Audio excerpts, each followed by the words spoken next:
Gotta go fast. I think this is working now.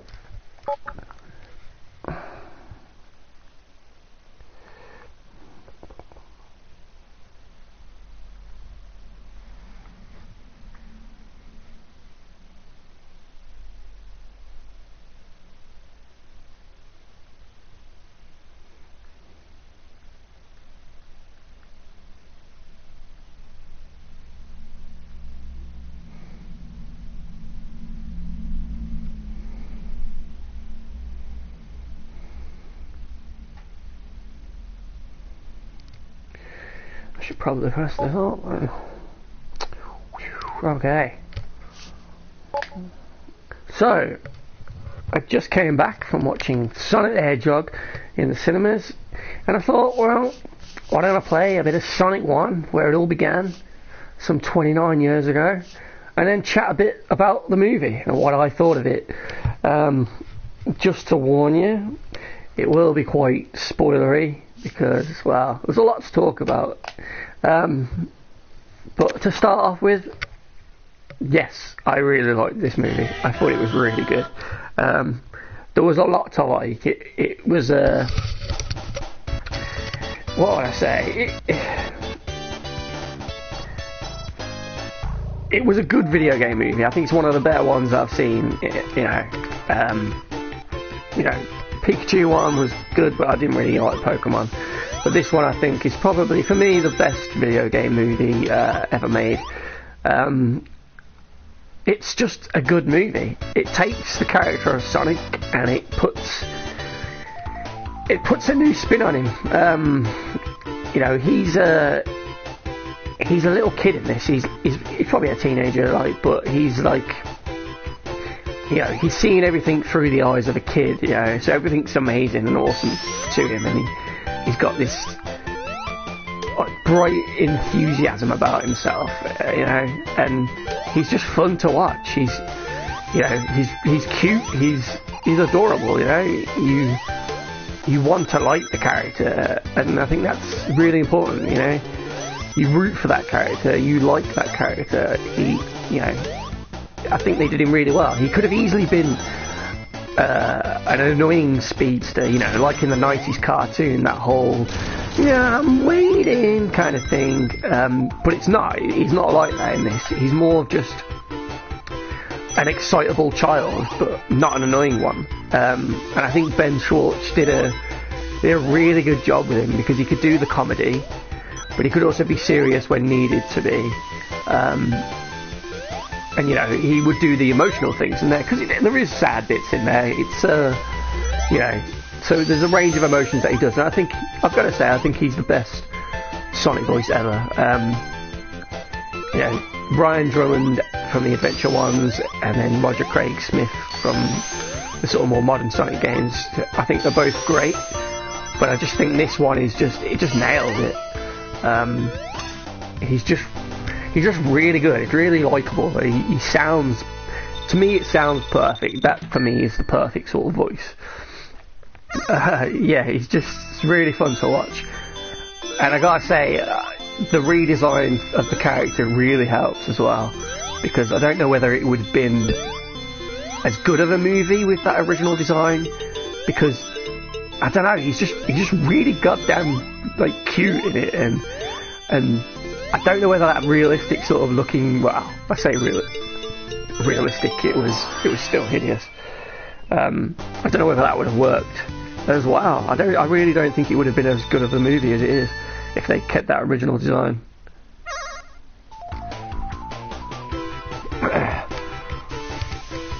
Okay, Hungry Hill 2, yeah. So there's the movie has a lot of sort of cool references to the games, which I was quite surprised about. There was a Sonic trailer that came out, I think it was the Baby Sonic one, and it used, I don't know what the actual song is, but it was one of the Mania ones. I can't remember what it's called, but yeah, it was one of the Mania songs on it, and I thought, they're just using it for the trailer, but that song is actually in the movie, which I thought was really nice. It's when when you see the Green Hill bit at the start, and it's playing and it's really cool. There's a lot of things like that. You'll hear various sounds and things from the game. There's a lot of references as well. I saw things like Robotnik had this like list of things labelled up, and one of them had the word badniks on it, and as you know, they're the names of the animals he creates. There was a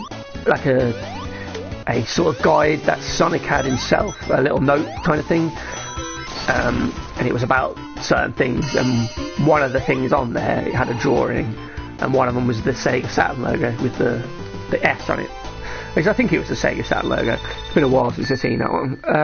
And then there was other little things like you see in the trailer, the place that the human character Tom, played by James Marsden, lives in Green Hills, and then there's a hilltop sign, and there's probably loads of other ones in there, but it was a movie where I was actually too interested in what was actually going on, and the characters themselves and what they were saying, to not actually look in the background and try and find all these things, which I think again shows you that it's a good film. And credit goes to James Marsden as well. I'm really glad they went with an adult and it wasn't a kid like in Sonic X, because that's what I was kind of what I was thinking it would be, a bit Sonic X-y and more about the humans than it was about Sonic. Same with what they did with like the New Turtles, where it was just more focused on Megan Fox and her Will Arnett's sidekick guy instead of the actual Turtles. But it's Sonic's story. It's definitely Sonic's film. The humans are the supporting characters, and that's the way it should be, because you are going to watch a Sonic movie. You want to see Sonic. So that was good, and he was fun. He just get through that wall. He did a good job. He was a likable character, and their relationship was good as well. It was quite nice to see them together interacting. It's a bit cliched, the story. There's a lot of sort of things you've seen before in other stories of this sort of nature. It's kind of an E.T. sort of story, really. Oh shit, I almost got there. An alien comes to this planet, and the government tries to track them down and experiment on them, but the kid, or the adult in this case, becomes friends with them and tries to help them get away, kind of thing. And that's kind of what the story is with this. So basically, spoilers, Sonic is an alien. He's an hedgehog alien. He doesn't actually live on Earth, which is good. He starts off, it never actually says, but it's pretty much Mobius. It's the zone we're just in here now, the Green Hill Zone. You see him running around. It's pretty much the trailer footage, really. It's baby Sonic running around. And one of the cool things was it sets up the story. So it starts as baby Sonic, and it tells you how he ended up on Earth. Basically, he's a sort of free spirit on that planet. He runs around, but there are certain creatures who are after him to use his power of speed for their whatever gain. You never really know what they want him for, but you just know they want him. And he has this sort of, I suppose, mother sort of person in his life. I can't remember the name, but it was like this wise old owl kind of character, and she realises that they've been followed back to where they live by these, well, I'm going to just say it, echidnas, basically. It's not Knuckles, but there's the ancient race of echidnas are chasing Sonic, and they want him for some reason. So the owl decides to use one of the warp rings, the giant gold rings, to send him to Earth so that they can't follow him. And she sort of tells him, well, how the fuck did I die there? What the fuck was that? What? Glitch. So yeah, the owl tells him to sort of run, never stop running, I think she says. And she gives him a bag of gold rings, basically. And he can use them to travel to different worlds. So she tells him that Earth is a safe place for him to be. So he goes to Earth as a baby.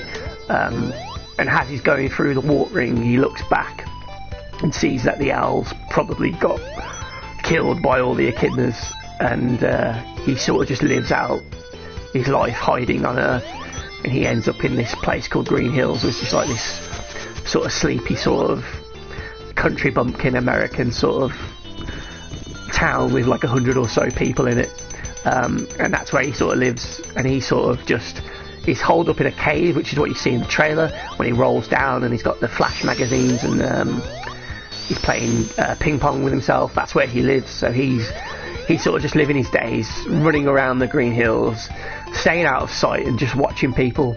And that's where he meets James Marsden's character Tom, who's like the sheriff of that town, and he sort of becomes his friend without the guy knowing that he's there.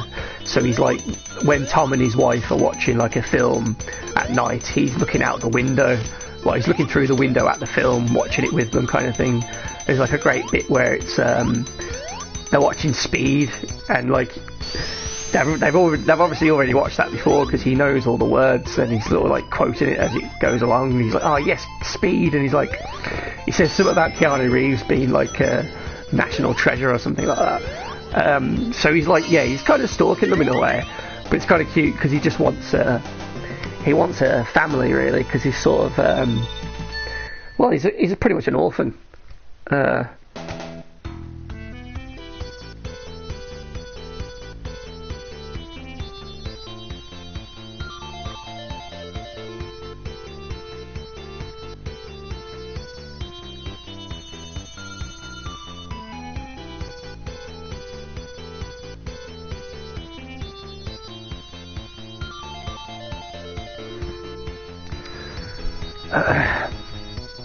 So yeah, he's an orphan. And then eventually he starts to get upset that he's on his own and he's not allowed to talk to anyone. And they do a thing in the film where if he sort of gets too emotional, too sort of angry, he unleashes more of his power, more of his, I guess it's his sort of speed force. So it's not that in the original trailer you see him running down the highway and he goes really fast, and that's what causes the blackout.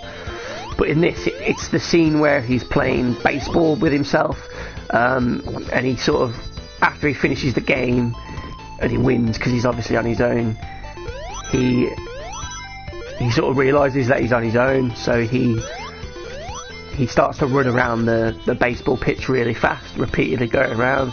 He gets really upset, and that causes the power surge in his sort of body, and that wipes out the electricity in the whole town. So then that's when the government get involved, because they think, what the hell was that?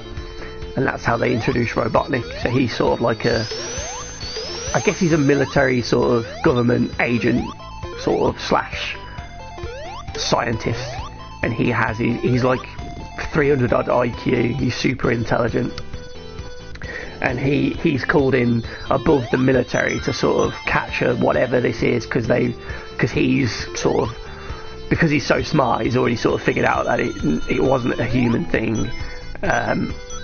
It could be terrorists, but he's like trying to figure out what it is. So then that's how he sort of gets involved, and he's sort of like chasing Sonic throughout, trying to sort of, at first he's trying to just kill it, I think, but then he sort of realises that when he sees like Sonic's quills, because sometimes Sonic leaves some of his quills or spikes behind, and they are still sort of charged with electricity, and he captures one of the quills, and then he can use that to power up his robots.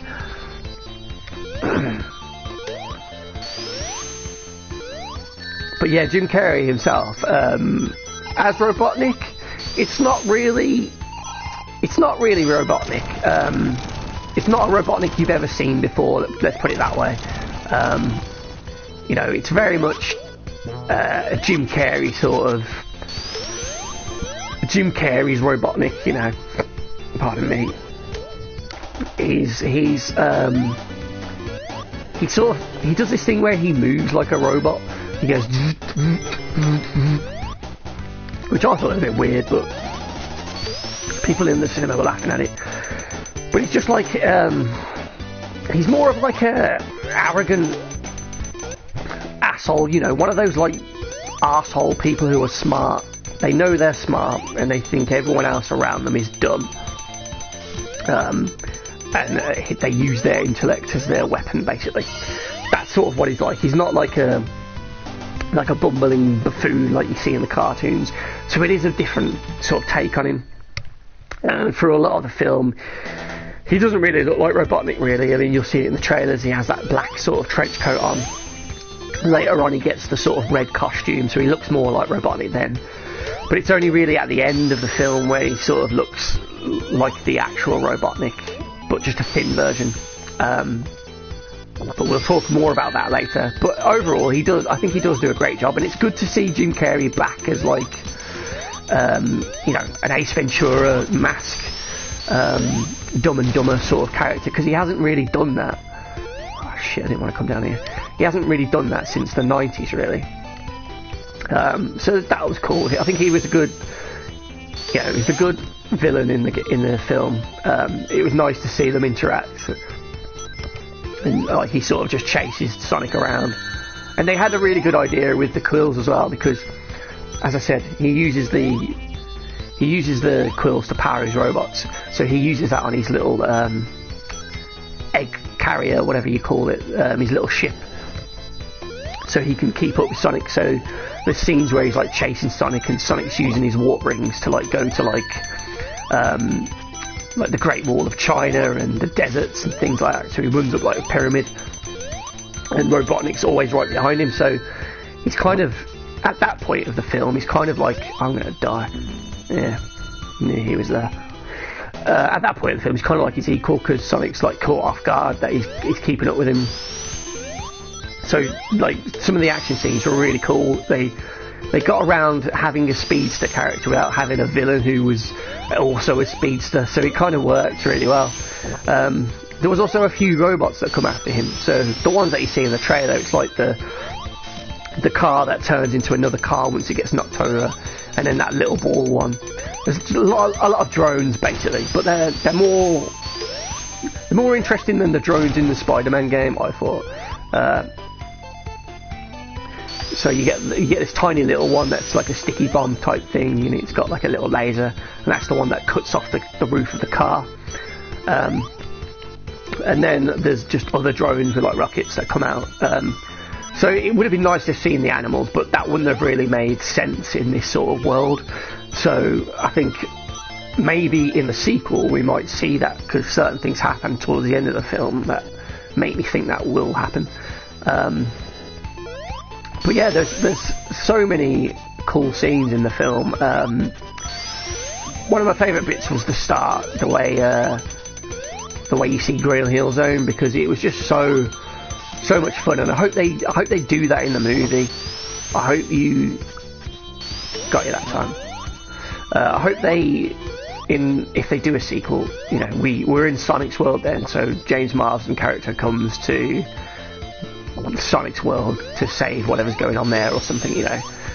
I hope we see some more of that, because it was really nice to see it. It looked amazing, and it was only like, you know, a couple of minutes, if that, but it was really cool. The way they set up the echidnas, I think, will be quite interesting if they do that going forward. And maybe the owl character's still alive and he can go and save her or something. So that was cool. There was also some cool bits at the start with Sonic as well, once he's a teenager on Earth, and he's sort of just exploring the environment he's in. So he's like playing thingy with himself, ping pong and all the stuff like that. Those were really nice scenes. Oh shit. Oh, thank God. You know, you watch his kids play baseball and oh shit.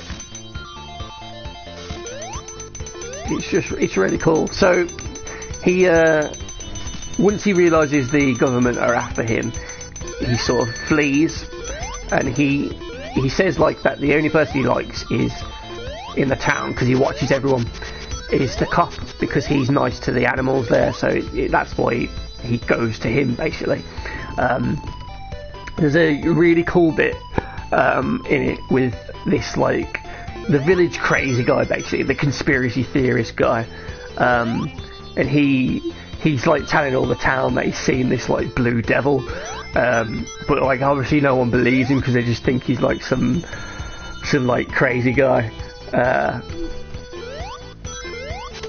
and like he has this like he holds this like drawing that he's done of him, and it's a drawing of the Sonic meme, so he just shows them that, and I thought that was a really smart way to do it.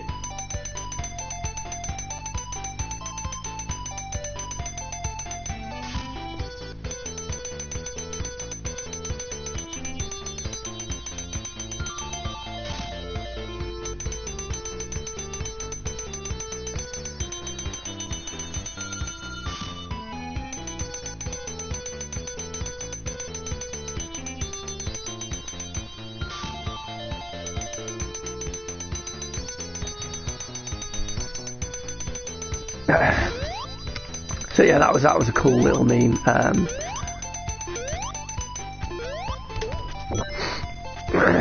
There's also some fun bits with Sonic's speed. So I think he's kind of learning his sort of abilities. He doesn't really. It's not like he doesn't know how to run, because he can run really fast. But he's sort of still trying to sort of control bits of it. So when, like I say, when he gets emotional, that's when he gets supercharged kind of thing, and that's when he causes like the blackout, and that's how he takes out some of the robots that Robotnik sends. So it's kind of cool to see him sort of grow as a character as the film goes through. He sort of, he starts off the film as an orphan basically, and he's sort of longing for a home, and by the end of the film he's sort of found that. It's an unconventional one, but he sort of found it, so it was cool. So yeah, basically the government sort of track him down.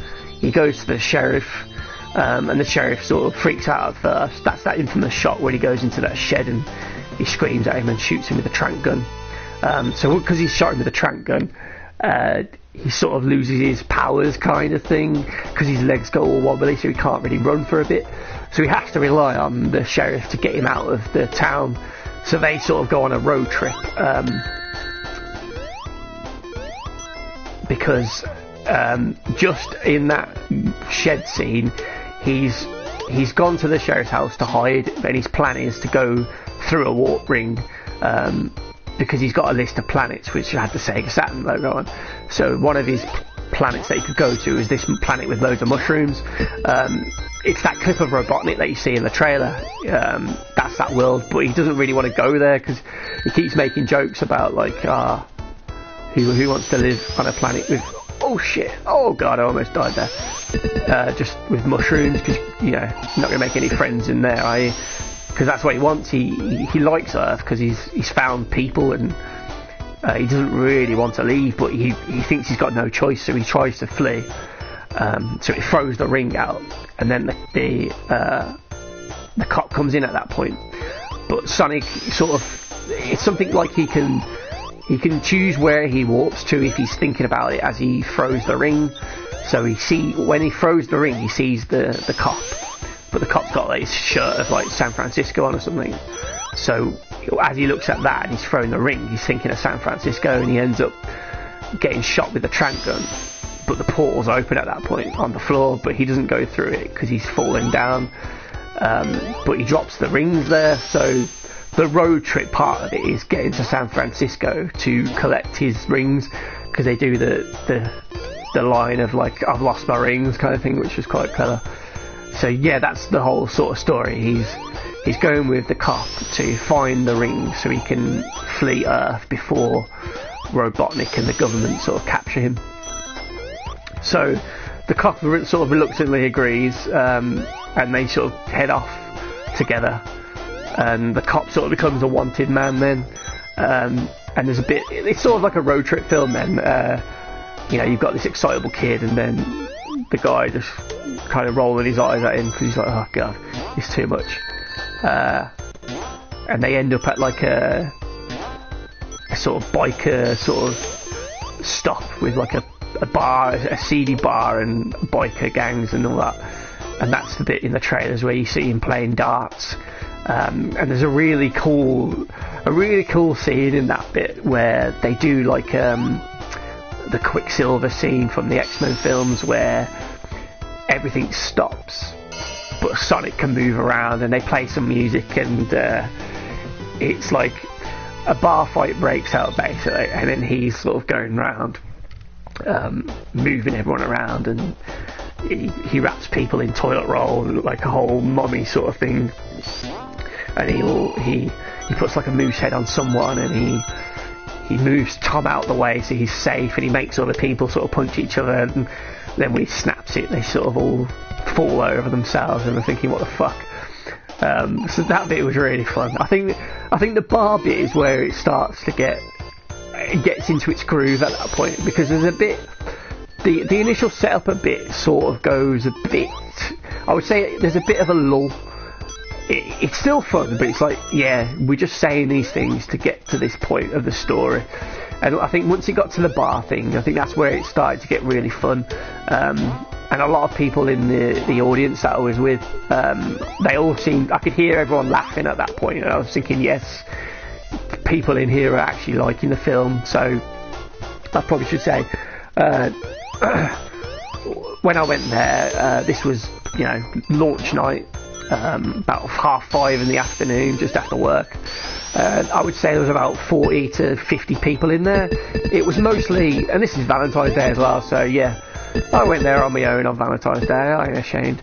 There was a couple of other dudes who came in on their own, but it was mostly families, and the mom, dad, and then the little kids, and there was girls going in there as well, which I liked. It was nice to see boys and girls liking the character of Sonic, because I just assumed it was more of a boy thing, but it was really cool when an excitable kid would come in,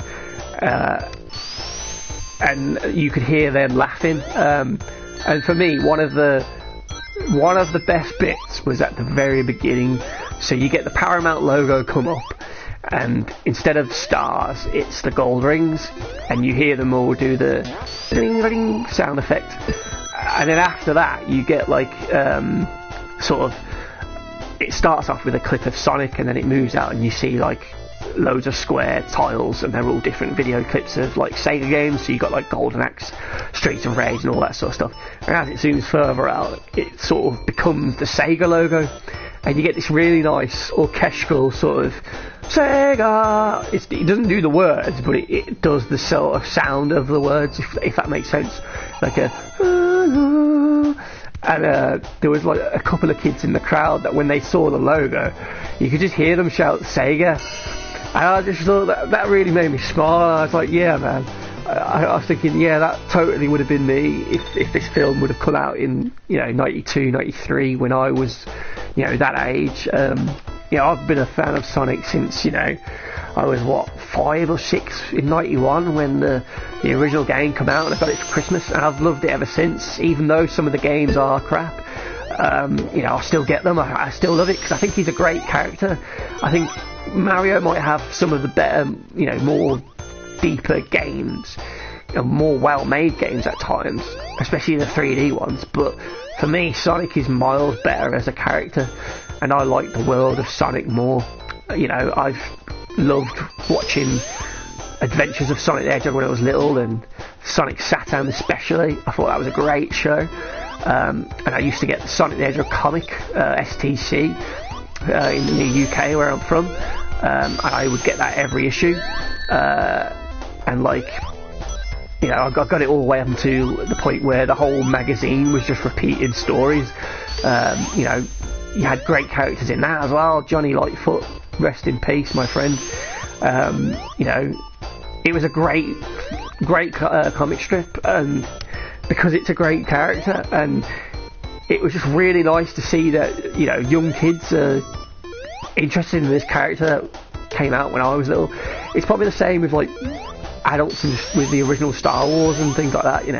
It was cool to just see another generation. Well, hopefully now gonna want to get into the games and want to play Sonic, and I just hope that Sega can make some good Sonic games now. Give us Mania 2 for Christ's sake. And I'm really shocked that there was no game for this. You know, one of the most obvious movie licensed games that you could get, a Sonic the Hedgehog game, even if it was a 2D one, you know, or just a remix of Sonic 1 with the movie sprite, I would have took it, but no one did anything, and all we got was like Sonic Dash with the character in it. Oh shit, almost died.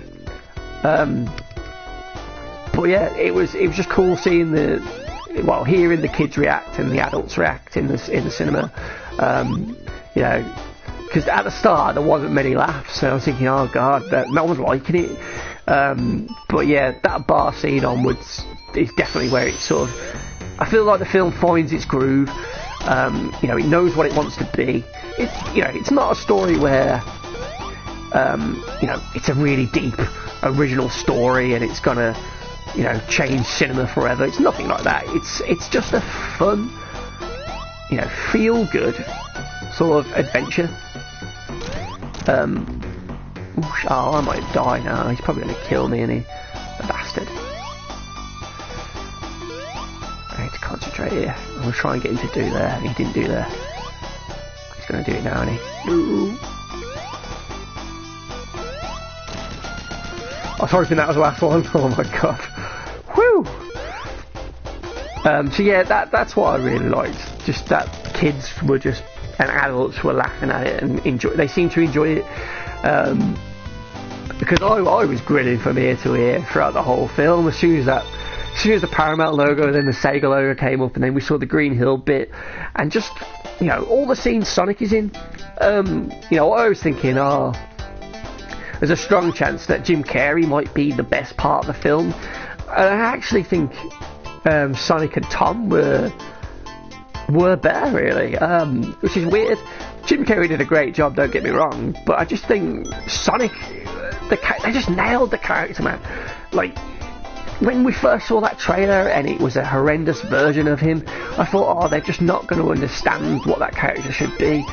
But my god, like, considering how wrong they got the look of him originally, they definitely nailed the personality of him. And Ben Schwartz is the best Sonic ever, and he was just great in every scene that he was in. You know, you couldn't help but smile at him. Whatever he said, you know, he got the popular culture jokes. There was like references, like he would get in a car and he would drive and he would say, it's like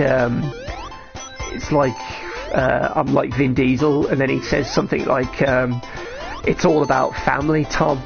Because obviously that's the name of the guy with him, and you know, that's what Dom's all about in the Fast and Furious films. And then there was a joke where he sort of gets knocked out, and when he wakes up he's like, what year is it, where am I, is the president? You know, obviously that joke's not gonna, people aren't gonna really know what that is in 20-30 years time, but oh shit, oh god. But yeah, it was funny, you know, he could make all these gags because, you know, he's been on Earth and he's lived on here for like 10 years or whatever.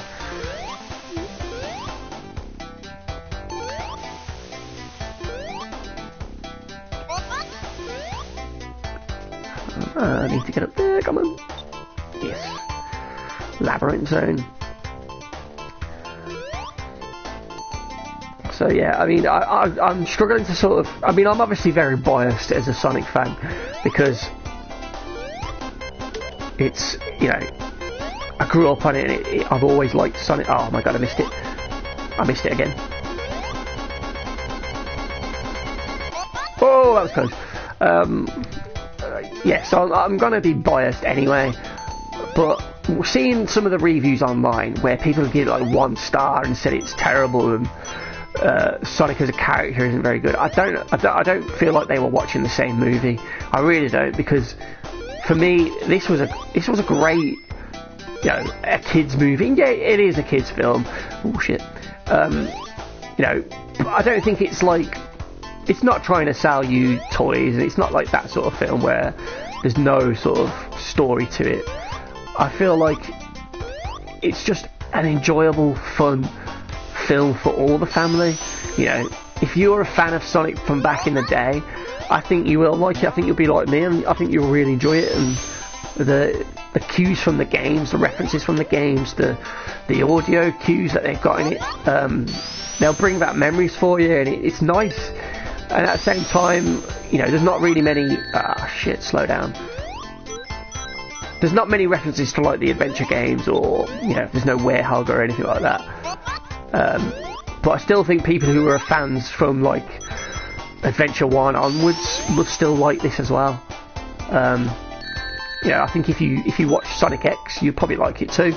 Oh shit, the water came down. Yeah, I think for me personally, I would give it a 9 out of 10. But I think probably a more fairer score for it, let's say. You know, for somebody who's not like a super fan like I am, I'd probably say a solid 8. Like I said, it does get a bit slow at times. Fucking hell, man. Give me a fucking chance. Where did that ring go? That's me dead then. Ain't getting over there without getting hit. I shouldn't have jumped, should I? Shit. Can we get a ring? Is there a ring down there? Yes. Okay. Whew. You gotta have a ring. I can't remember what I was saying now. Oh yeah, 8 out of 10. Because there is bits where it goes a bit slow. Only briefly. And then once you get to that bar scene, oh fuck, I lost them all. It picks up again. It's just because it has to explain things, and it has to get people to a certain position before the thing can kick into gear. I think it's like, oh shit, I wasn't looking at that. Getting into gear, sort of like what can I say? So the bit between him sort of getting chased by Robotnik to going on the run with Tom, there's a bit there where it sort of lulls a little bit, but other than that I don't really have any sort of issues, and that was only a minor thing. I guess another thing, maybe selfishly I would have liked maybe 5 more minutes in Sonic's world before he got to Earth, but that's like, you know, that's just because of how great it looks. That's just kind of how, you know, game-like and faithful it was. It's just a really cool scene, and wish there was a bit more of that. But, you know, I think it was about an hour and 40 minutes. You know, it was long enough. It didn't feel rushed, and it didn't feel overly long. You know, I wasn't sitting there thinking, fucking end already, will you? And I don't think anyone else in the cinema was either. You know, there was kids going out for like, you know, go to the toilet and get a drink or whatever, but no one was like leaving. You know, kids weren't getting, you know, oh, I'm bored now, I want to go home, so they leave. Like, you know, certain films I've seen, you know, even with my nephew, one of the Lego movies, we had to leave because he didn't want to sit there anymore. But in this one, no one left. So I think that shows you that, you know, if you have got some kids and you're thinking about maybe taking them to see this because you were a fan of Sonic when you were little, I would definitely say take them, because I think they'll enjoy it. You may have to buy Sonic things afterwards, so apologies for that, but you'll at least keep them quiet for an hour and a half. The button, I need the button. Isn't that? It's down there, isn't it, on that? If I remember correctly, yep. Oh yeah. Oh shit. Could have done with keeping that shield. I think this is where the boss is now. The annoying boss. But yeah, I think kids and adults can really enjoy this film. Oh shit. Should have got a fucking bubble. Should have got that bubble. I'll get that one. Yeah, so he goes on the run. Robotnik's chasing him. They do the bar scene. What comes after that? What came after that? So yeah, when they leave the bar, that's when Robotnik sort of chases them in the car, and he destroys the car with that tiny little robot. and then as they try and take out that that robot. Oh, that should have given me the ring. It's like a sticky robot then. So there's a scene where Sonic's running around trying to flick the thing off him, but he can't. And then Tom steps in to try and save him, but then he has it stuck to him. So then Sonic steps back in to save Tom, and then he finally gets it off and sticks it to a rock, and he thinks he's safe, and he sort of walks away, but then it explodes and sort of knocks him out, and that's when Sonic's injured. And Tom sort of takes him to his wife's sister's house. So there's a bit of a cliche in this film. There's a few convenient things that happen. So Tom just happens to be planning to move to San Francisco, I think, and his wife's sister happens to live there. So he's getting a new job as a cop in San Francisco, basically. So she goes ahead and goes there first to check out some houses or something, while Tom sort of stays behind and meets her there the next day or something. So that's why she's there. So they sort of get her out of the picture straight away, really. She's gone for like the middle part of the film. She seemed like a cool character though. She just wasn't in it much. It wasn't really about her, so that's kind of why. I have to jump somewhere there anyway. So that's how they end up in San Francisco. But there's an absolutely brilliant scene when Tom gets to that house. He's got Sonic in his arms, and he's like wrapped up in like a blanket so no one can see what's there. But he gets there, he's at the door, like they let him in, but he's at the front door, and you got the wife there. And the sister doesn't like him for some reason. She's always trying to, when they're on the phone earlier in the film, she's like telling him to like leave him. And she gets there, and like obviously at this point he's been on the news because he's a wanted man now, because he's claimed as like a terrorist. So there's a bit of that's another probably weak point of it. He's a terrorist, but and Robotnik's a genius, but he doesn't think to sort of stay at the woman's house, because he should have known that his wife had a sister and they lived there, and that they might go there. So that was a bit of like yeah, but you can forgive that. I could forgive it. It's not like a deal breaker in the story. It doesn't ruin the story or anything like that. It's just, yeah, if you thought about it, that would be one of the things where you could say, yeah, that's a bit, convenient that no one was there to get them straight away. But there's an awesome bit on it, because obviously eventually they pull the blanket off him when he's standing at the door, and they see it's an alien, and the woman's sister, she faints, but as she faints she says something like she's got a daughter, and she says like, catch me, whatever the kid's name is, as she falls. It's just, the woman who played it was just brilliant at that comical timing sort of thing. And she's like this sort of sassy woman, really. Bit of like an attitude on her, probably like a no-nonsense sort of character, I think. Not that you see much of her, but that's sort of the impression I got. And she just faints, and then I think like the next scene you see Tom and his wife in the kitchen, because she's like a vet, so that's why he likes them, because they both care about animals. And she gives him some like smelling salts to wake him up, and that's when he does this line about The Rock being president. And they sort of, she's all calm, which is a bit weird. She doesn't really react to this blue alien that's in her living room kind of thing. And then she's like, once he's woken up, he's like constantly chatting, and Tom's like, oh yeah, he always talks, never stops. And they step out of the room, and they shut the door behind, and you can still hear Sonic talking.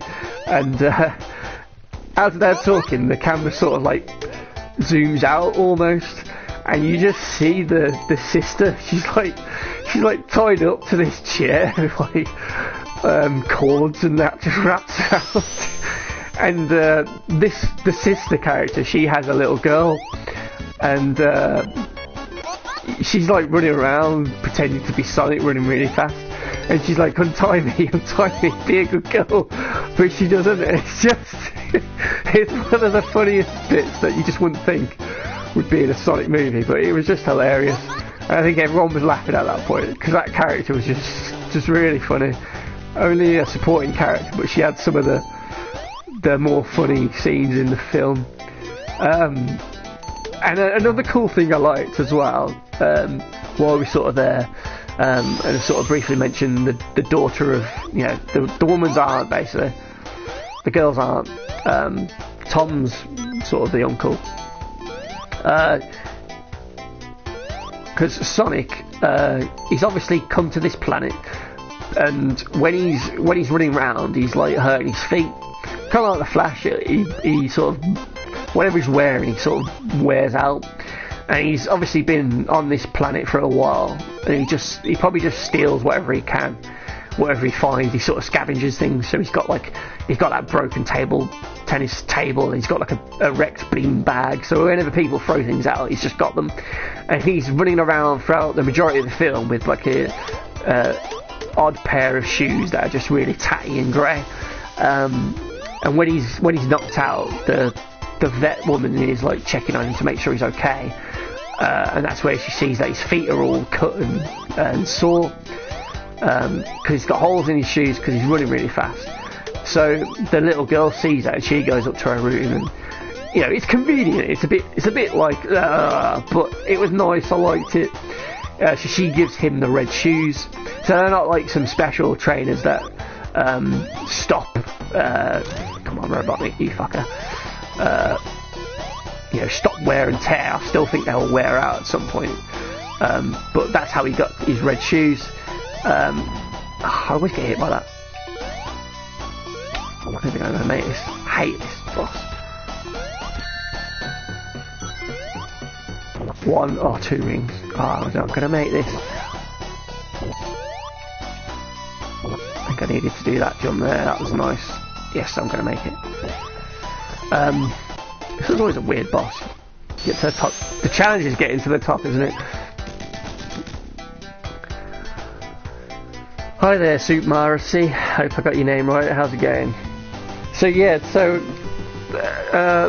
what was I saying? So that was how he got his shoes, which was really cool. It was a sweet little scene, and then that sort of leads to the bit where they get to the building with where the rings are, and then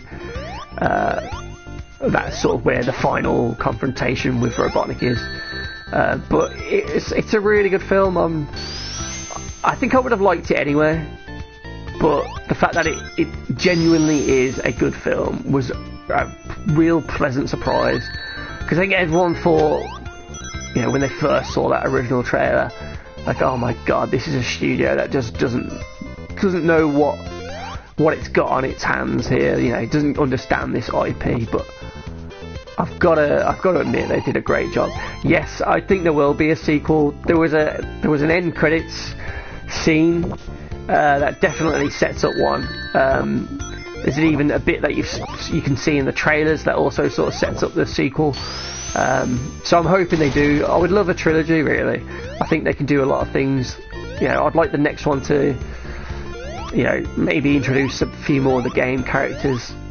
Maybe have the film in his world, and Tom goes with him to help him.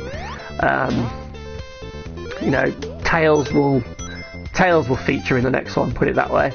And maybe do like Robotnik builds Metal Sonic or something, and then maybe in the third one introduce Knuckles and have him as the villain in that one. Do Sonic 3 and Knuckles basically. I just think that would be really cool. I hope they don't put Shadow in, and I hope they don't put Rouge the Bat in. I really hope they just keep it to the classic characters. You can put Amy Rose in it, but it doesn't need Shadow and all those in it. I hope they stay away from those in the sequel.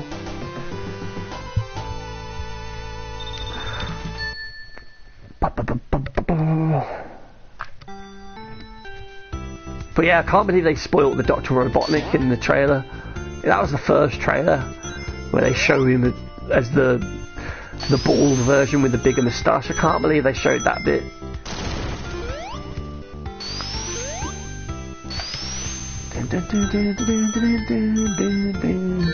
Oh shit. Bloody bombs. I got a ring. I have to say, this zone has a great song. Starlight is just brilliant. Not a huge fan of the actual level, but the sound is great. Bam, bam, bam, bam. Is that fire going to get me? Nope. Okay. Boom! It's them bombs. I think I hate those bombs. Doing.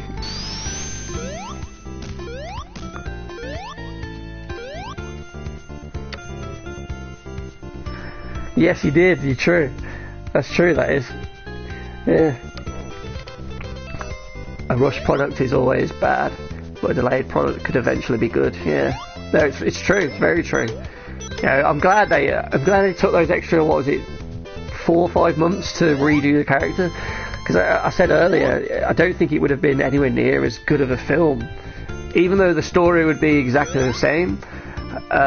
With that hideous character, you know, I don't think kids would have liked it. I think, for me, if I was a little kid, you know, if this came out when I was little in 92 or 3, I think that version would have given me nightmares because it was just hideous. I definitely would have wanted like soft toys and you know, a teddy version of that, or an action figure of that version, because it's just awful looking. But this one, he's cute in this one, isn't he? You know, it makes him a better character because he looks right. Oh shit, I've lost. Oh no. I've gone right back to the beginning. I'm just shocked that they didn't make a game for it. So Sega have really dropped the ball there, I feel. Ah shit. A bit like me there.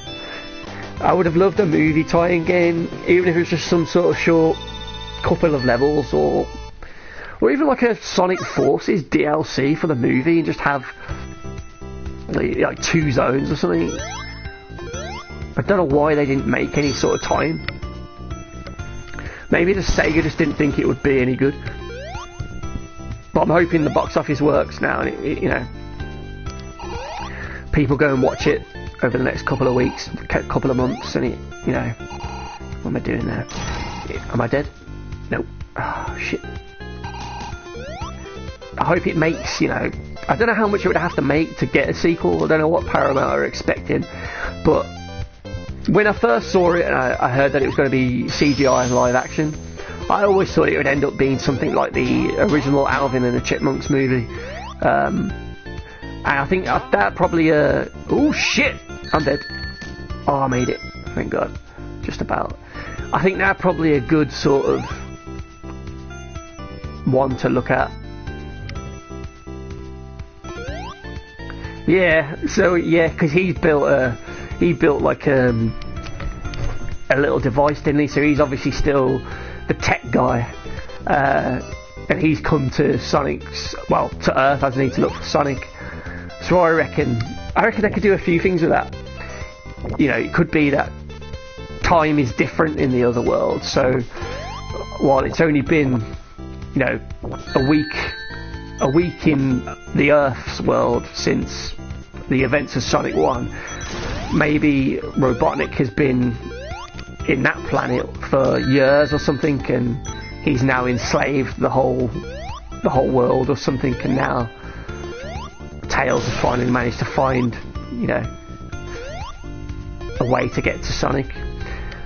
Which brings up the fact that maybe that owl character is still alive, because who else would know about Sonic at that point?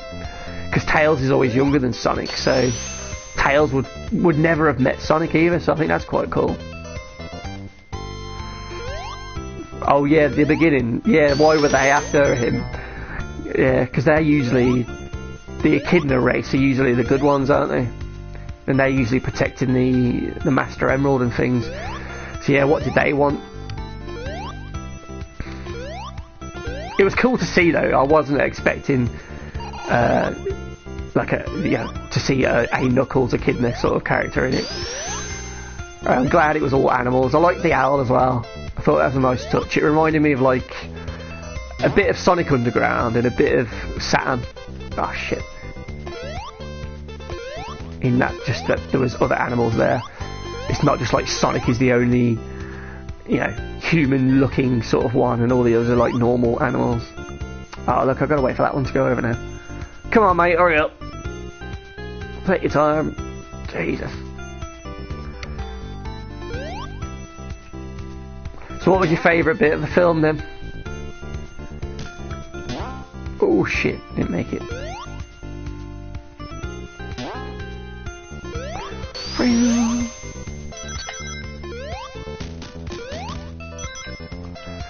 I think mine was, I liked the very start with the Green Hill bit. I think the bar scene was great. That whole bit, from when he's in there on his own, when they're playing darts, doing the bull riding, and then the bar fight ending. I thought that was great. Yeah, he's got the wise old owl as his mother.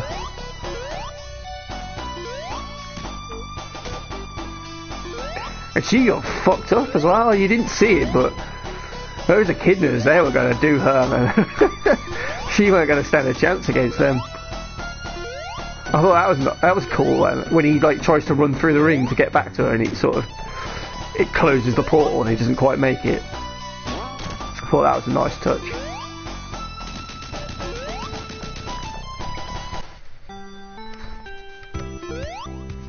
But yeah, I'm excited. I hope it makes enough money that it gets a sequel, because I want to see more of that. I like what they've done there.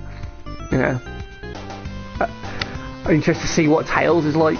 Yeah, I think it was voiced by a woman. It sounded, yeah, I don't know who it was. Didn't sound familiar, but I think it was a good fit. And when he's just there and he flies off at the end, it was great. Everyone was walking out as well. I knew there was an end credit scene, and it was like, ah, you suckers, you're missing this. Even the end credits were cool as well. You used the sprites of the game, didn't it? Shit. Which was a bit weird because he had the... Oh, now I'm dead. Oh, crap. Oh, shit. That's embarrassing. Shit. Bugger. That's not it. How do you do that? I really wished I'd saved that. Shite. Console. Oh, I didn't think I'd actually die there. Jeez, I can't believe I didn't get any continues. What is A?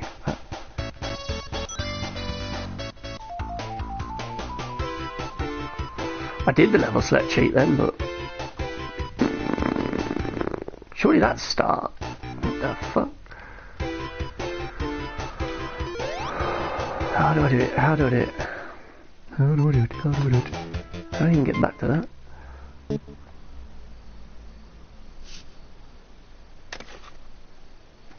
I need the level select cheat. Up, down, left, right, square. Start, it should be.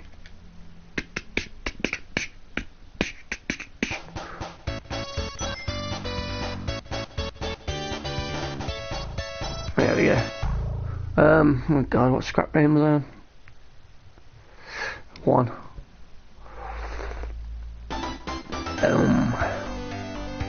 I've got 3 lives, come on. Let's make a save. We'll cheat. Save game. Oh, I've got some slots there anyway. Okay, oh god, I don't want that camera. Ew. Full screen. There we are. We're back.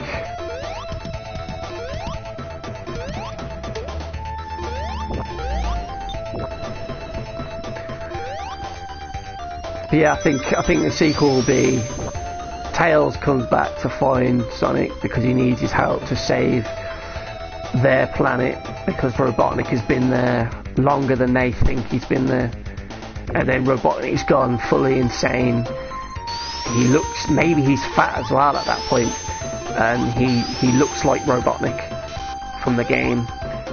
And he's actually, I think he's actually going to have been there for years, not just however many months it's been since. Because I think time will be different, maybe. And yeah, he's captured a load of animals. And now Sonic's got to go there and sort of free them. Where's that platform? Jesus Christ. Oh no. Oh fuck, no, no, no! Oh, thank God. So yeah, he goes there and frees them. And I think Tails will only know about Sonic because that owl lady is still alive.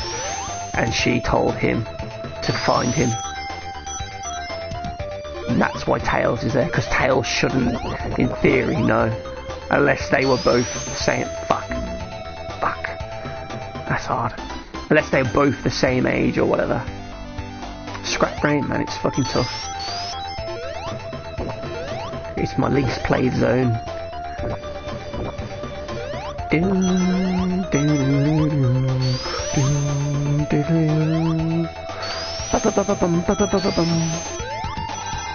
Oh shit. No, it was up here, wasn't it? That's where I died. Shit. I did it again. I fucking did it again. Damn!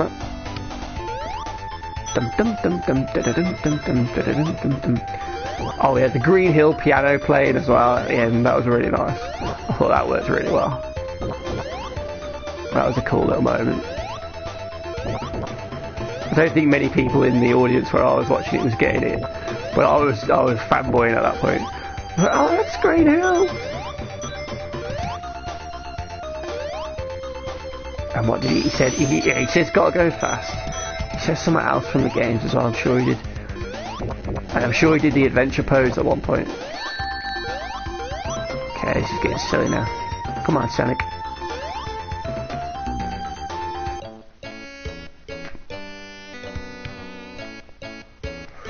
Nope, not having that.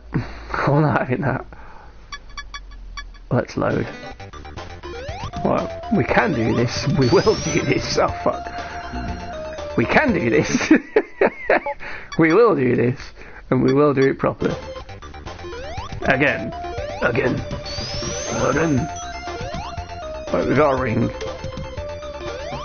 We got 6 rings. Oh my god. Let's go down there. What's down here?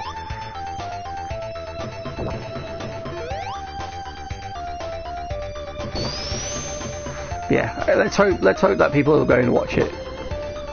I think.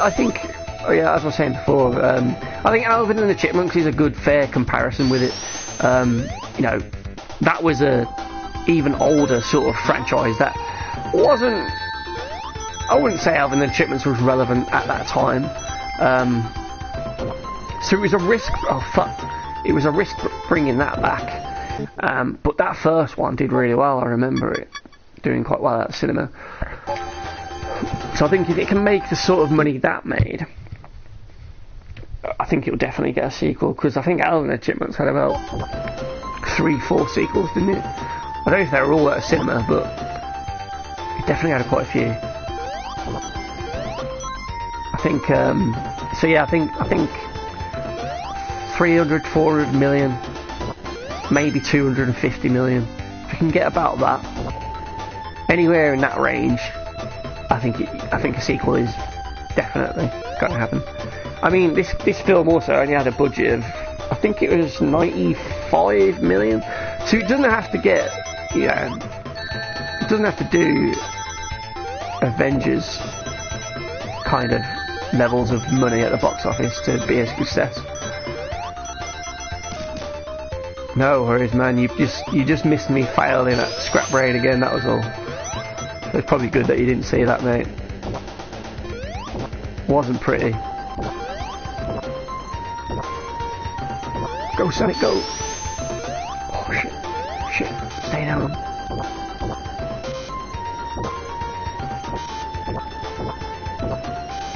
How I'm having to. Oh yeah, jump there. Fuck it, invincibility. I can concentrate now. Oh god. Oh no. Oh god. Fuck. Oh, those things are the balls. What are they? Pigs? Is it a pig? I don't know. Or a bear? I don't know. Door's locked. Let's go up to the top. Oh god, go away.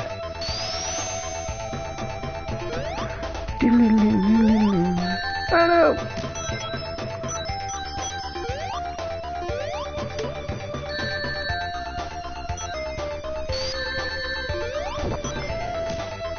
Yeah, they're supposed to do, on the 20th of every month this year, there's supposed to be some sort of announcement regarding Sonic. So I'm hoping there's a new, maybe a Generations 2, something like that, for the 3D Sonic. And I'm hoping they announce Mania 2 as well, because that game was brilliant and it deserves a sequel, and hopefully we can get, like, you know, shift the scale so there's more original zones than remake zones. I would still like a couple of remakes in there, but I'd like it to be a majority of brand new zones. So I'm hoping there's a Mania 2, and I'm hoping there's a Generations 2 or something along those lines of a 3D Sonic. Because it's a 30th year, it's a big one, it's a big milestone. So I think what was Generations was I want to say Generations was the 20th, and then Adventure 2 was the 10th. So, you know, it's about time we had a big game. Oh, these wheels, bloody hell. It's about time we had a big game coming out. Yes, Adventure 1, there is a lot of talk about that, isn't there? And they've been remixing a lot of the songs on their YouTube channel lately. They did like a Station Square one point last year. So yeah, I do think I'll probably do that. But I liked Adventures 1 and 2, but I don't know if they could get them right. How would they do it? Oh shit. Would they go with the Unleashed sort of narrow path version, or would they actually remake it as an open, like, you know, more open, wider sort of level design? Man, I suck at that. I think I was just getting dizzy at that point, following it around. But yeah, it'd be interesting to see if you know, if all they need to do really with Adventure, tighten the controls massively, fuck's sake, tighten the controls massively, and fix the camera. They were the two big things to really improve. Oh, I'm just going backwards now, and I'm losing rings. To really improve those games. Okay, I didn't even press a button then, that just did it for me. But I'll take it. Thank you, Sega. Thank you, Sonic. You could see I was struggling.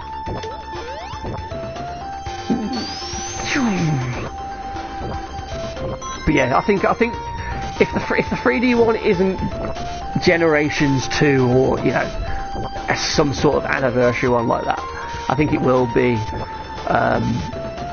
Adventure 1. But I think Adventure 2 is better anyway. You know, Big the Cat in Adventure 1 was awful. The whole fishing bit was crap. I think the treasure one worked better in Adventure 1 with Knuckles, because it was kind of broken in Adventure 2. But I liked how you had the hero and the dark story, and then the ultimate ending, the live and learn supersonic bit. Oh shit. Yeah, for me, the best 3D Sonic games would be probably Generations is probably my number one. I think that's a great game, superb. I think Sonic Colors is probably the next best one. I think that was really good. The music, the artwork in it, you know, the level design, the themes of the levels, the gameplay, it was great. I think those two are probably the best two. And then I'll probably say, I'd probably say Adventure 2 then, because I did like that. When those levels in that game were good, they were amazing. When they were bad, they were just bad. You know, the City Escape level is brilliant. That's one of the best openings in any game. That song is amazing. The snowboarding, or whatever you want to say it was, downhill, That was great. Oh shit. Go, Sonic, go! No! Power through! Oh no, I'm dead. Damn it. I'm gonna save there, I'm gonna cheat there. So yeah, Generations, Colours, Adventure 2. Then Unleashed. I like Unleashed. It was just the Hedgehog was crap. But the Sonic bits were great. Are you sure not to? It's probably serious.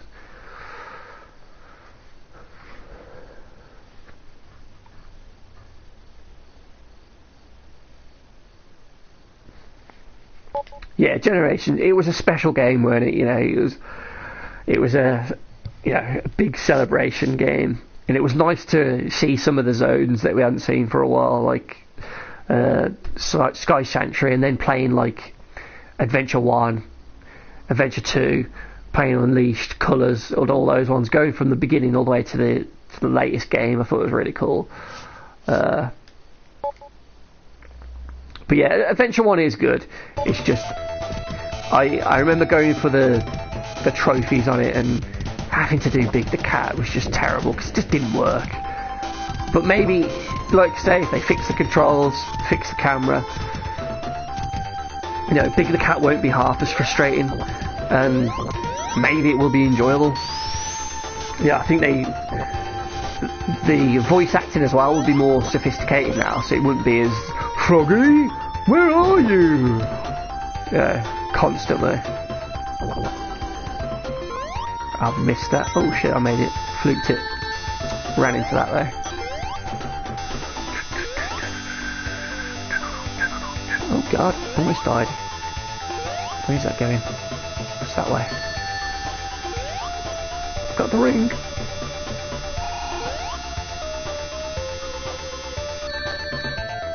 Give me the ring! Give me the ring! Give me the ring! Give me the ring!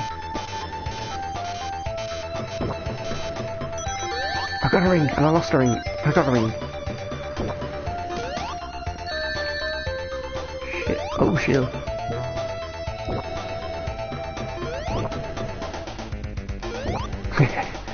yeah. It's criminal that Colours is only been on the... Oh, I'm going to save there. I'm cheating here, but I don't want to die. It's criminal that... And it's such a shame that it was only on the Wii. I wish they'd ported that to PS3 or PS4 or whatever, because that game was great and it deserves to be more available than what it is. And playing with a Wii remote is always crap in my opinion. So it is weird how they haven't done anything with that game, because that is one that critics liked as well. So it's weird how they've never ported that. I can understand it with something like Sonic Lost World or Sonic Boom. People tended to not like them, but Colours, that should be on things. Isn't it on the PC now though, or something? I can't remember if they actually did it or not.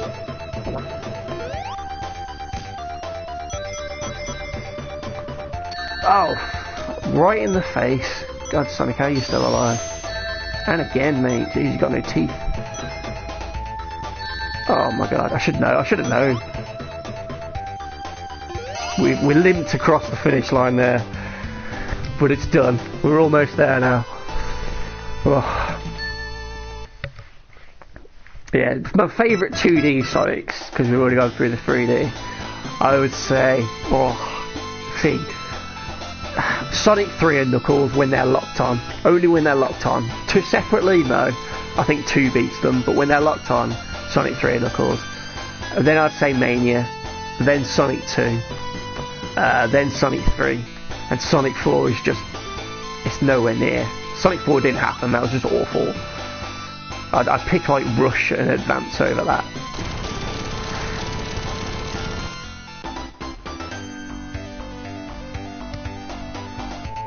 Yeah, Lost World on PC, weird. Because that was Wii U, wasn't it? Lost World. Kind of like Sonic Extreme, in that it was on like cylinders, and I thought that was a nice idea though, and it looked great. He was really slow in it, wasn't he? and the levels were. I think once you got over that idea of the cylindrical levels, there wasn't much to it, and the parkour was a bit crap.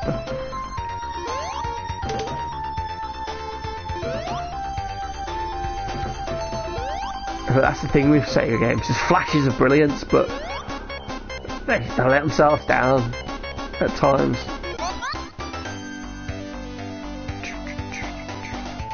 There's the switch. Oh, did I press them? No. Go for here. How do I get back up in that? Oh, nuts. No.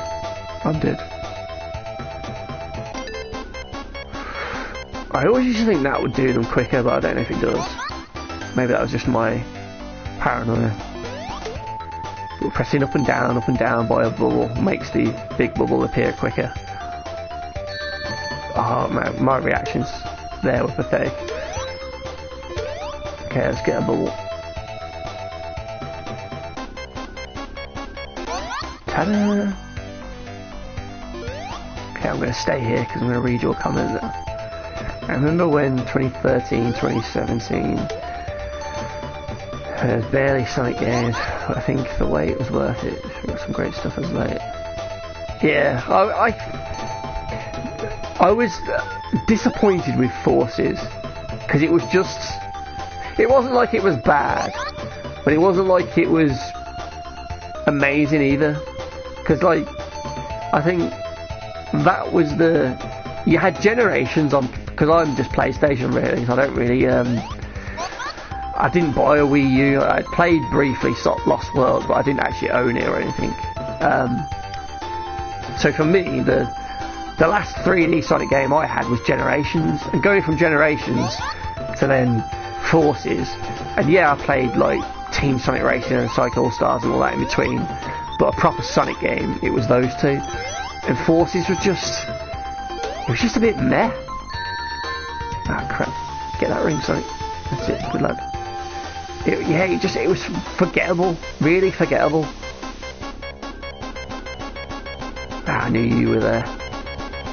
Sneaky, come on. Oh no, oh no. Ooh. That's not the closest we come to drowning. I did like the theme song though, that fist bump. That was catchy as hell.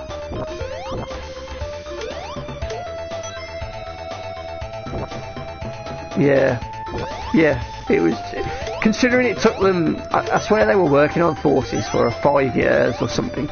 I remember reading it, it was a long time, and it was just, I think I completed it in like the weekend, and it was like, what, is this it? And like, because that was the one where a stage is just getting going, and then it ends. I think like each level is like about a minute long or something. It just sort of gets going, and then it's just over.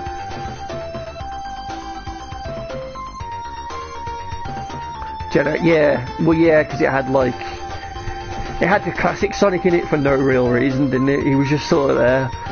And then the third character, which was probably going to be the Sonic Boom one if that hadn't have bombed.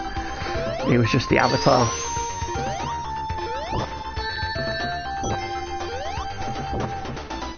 But I didn't actually mind the Avatar characters really. I thought that was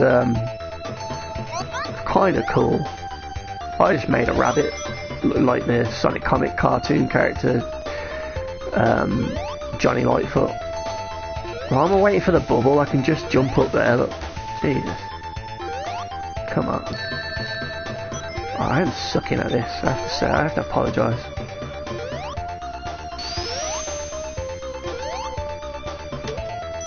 Yeah, the Avatar one wasn't too bad. I liked how it was all, at least, you didn't have to buy anything. You know, they didn't charge you DLC for like clothes and all that crap. It was all just unlocked in the game. I'm dead. I am so dead. I'm finally going to drown. Did that bubble then come up? Look at that bullshit. There it comes. Right on me dying. What a freaking fuck. God, where am I now? 4 minutes into this level, jeez. Is this the way? I don't even know. Damn it.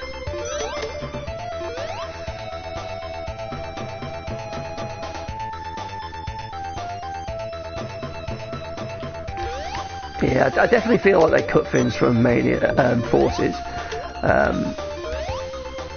because it was so short, and like they tried to do this whole serious story of war and Robotnik wins, and Sonic's captured, and they say he's been tortured, and Tails has lost it, and yeah, it did feel a bit short. Have I just fucked that up?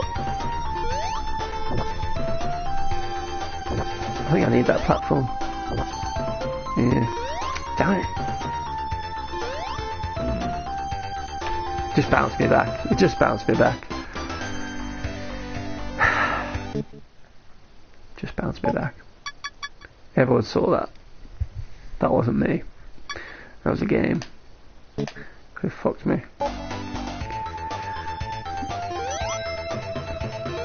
Yeah, did you play the Shadow bit on Forces as well? I can't remember what the guy's name was, the villain. But he was just awful. Because the Shadow DLC gave him his backstory. And it was something like Shadow took the mick out of him or something. And that's why he hated everyone. Shadow didn't know his name or something. Something dumb. Oh, he did it again. Ain't having that, ain't having that, ain't having that. Not today. Not when Sonic the movies come out. Ain't having that shit, Sega. Where are we? Oh.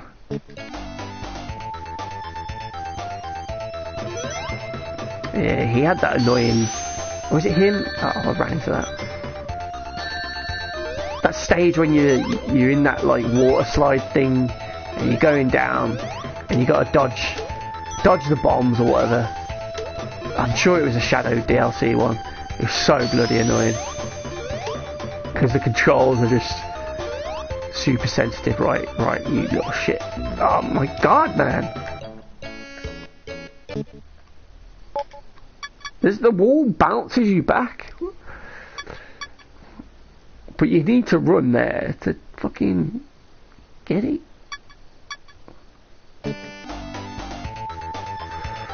I didn't get a ring. Oh my god, what am I doing? I didn't get a ring. I didn't get a fucking ring. Oh, that's what you get when you try to rush. Give us that.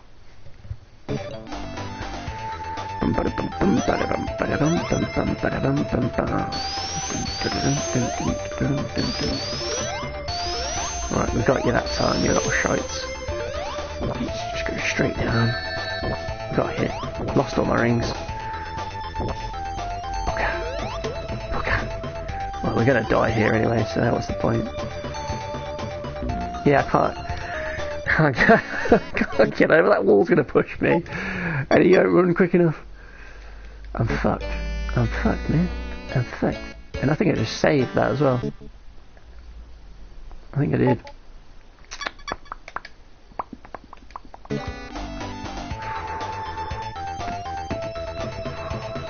Oh yeah, yes. Supersonic was a DLC originally, wasn't he? I remember complaining. Yeah. And then he was just free DLC then, weren't he? Yeah, that was dreadful. I don't know what they were thinking there.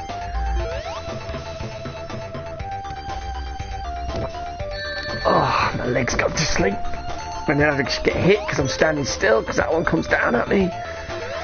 Right, let's let that go up. Get a bubble. Oh, don't you hate that? Pins and needles in your fucking leg. Jesus. Oh, and I missed the bubble. Come on. Come on. Don't kill me again. Come on. Fucking hell, that was on 0. Okay. Oh, you like Sonic CD? Oh. Oh, this is ridiculous, man. I don't remember this doing it in the original.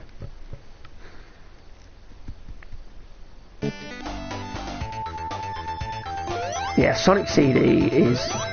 I love the opening, the Sonic Boom animated intro, that was excellent. I had that on the PC. never had a Mega CD, so I had to buy it on the PC. But it's a much more it's not like Sonic 2, is it, where you can just run through. The levels are a bit more... Oh, see, this is shit, man. Oh, it's just starting to annoy me now. There was more to it, weren't there? There wasn't much of, you know, where you can just run straight forward on, well, to the right and constantly run. The levels were a bit more labyrinthy, I felt. A bit more maze-like. And then you had the whole time travel thing to it. So trying to find all the capsule things to get the good endings, it was, yeah, I think it was one of the harder ones in my opinion. Oh, come on, just give me a break, will you?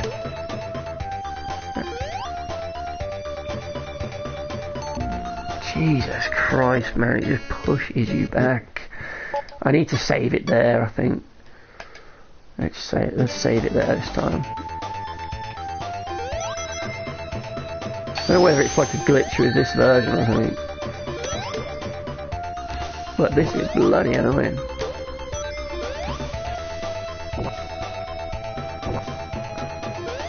Because as soon as I slightly touch that wall, he's literally just been pushed to the right. But because it's the water, he's really slow to move.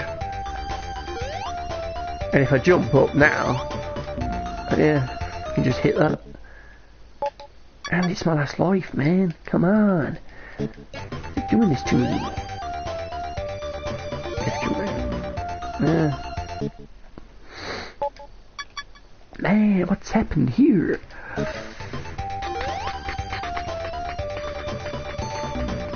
And there wasn't even anything there then. If someone needs to look at that, because that was bullshit. That really was bullshit. Man.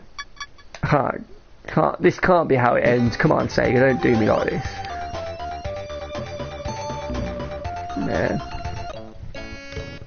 Why am I stuck here? I've never been stuck here.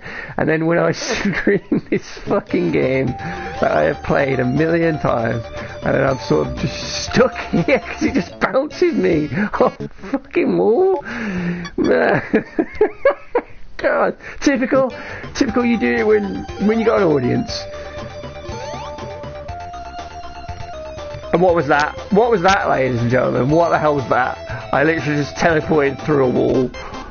And now I'm gonna drown, great.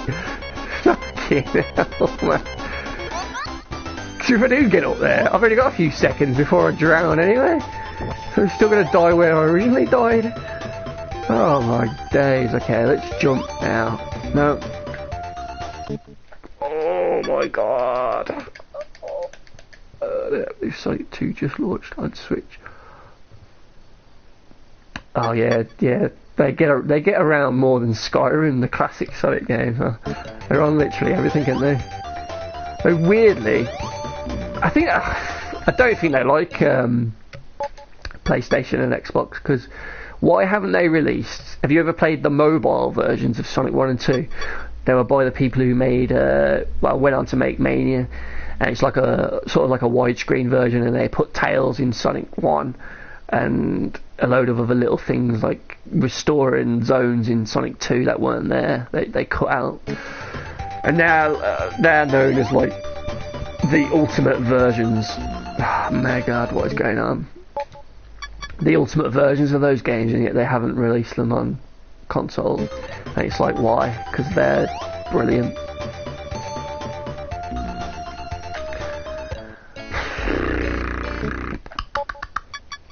Damn it. Yeah.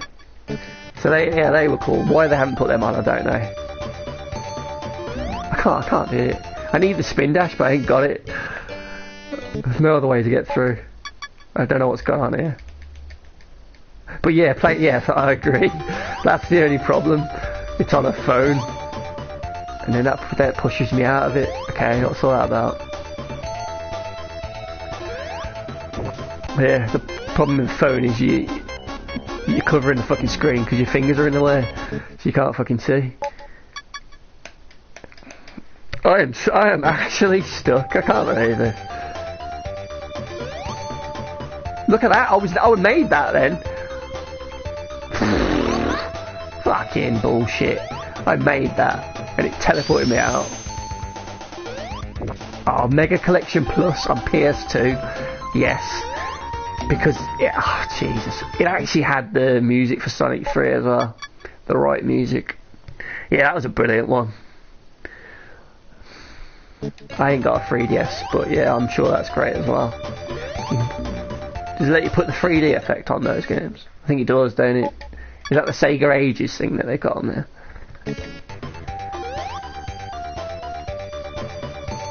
Man, that's glitched, man. I'm telling you, that's glitched. Something's gone wrong there.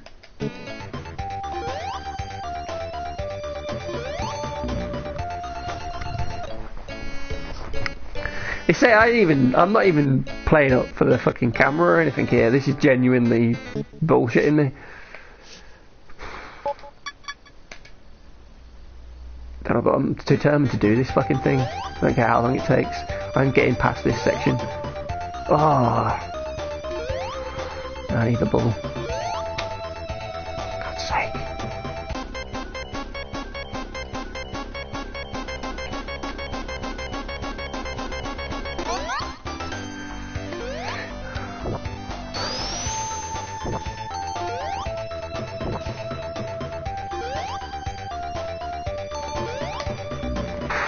God damn it. Hello there, mate. Welcome to the stream. You're just in time to see me spectacularly fail at Sonic 1 because for some reason I cannot get past this bit because it keeps glitching out.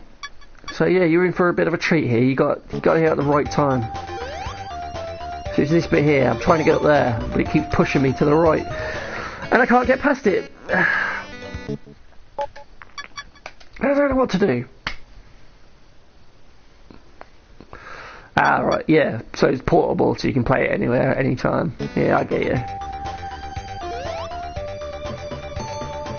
See, that way doesn't push me to the other side, does it? Fucking dodgy wall there. Oh, I've just accepted the game over. Oh, shit. Come on. Right at the sodding end. I've been on this fucking zone. You know what? What's the other one?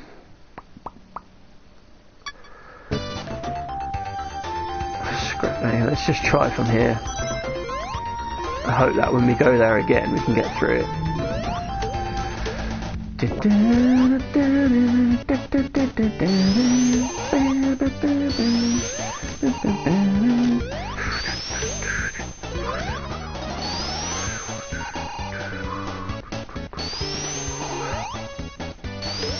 Not the most efficient use of the invisibility, but never mind.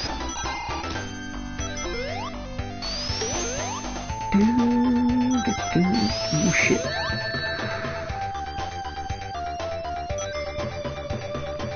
Oh my god. Okay. What zone is that? 2? Yes, thank god. Okay. Let's try this one again then. Hopefully we can get past that. I remember when I was little and playing this bit was so epic. It's like, oh my god, it's him. He's there. And then bang. And I do that again in Sonic 3 with Knuckles doing it, and he does the bridge. And then he turns on a fan and is it Carnival and you go up. Alright, I'm going to save it here. Okay, right then, let's see if it works this time. Let's press that switch first. Oh god, almost died. There's the lava, wait for that. Grab a ring. Thank god, I'm glad to see you. Did I miss a shield there? I might have.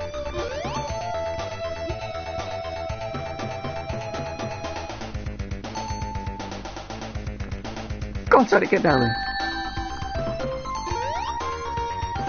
I don't just hate it when a ring just bounces away like that.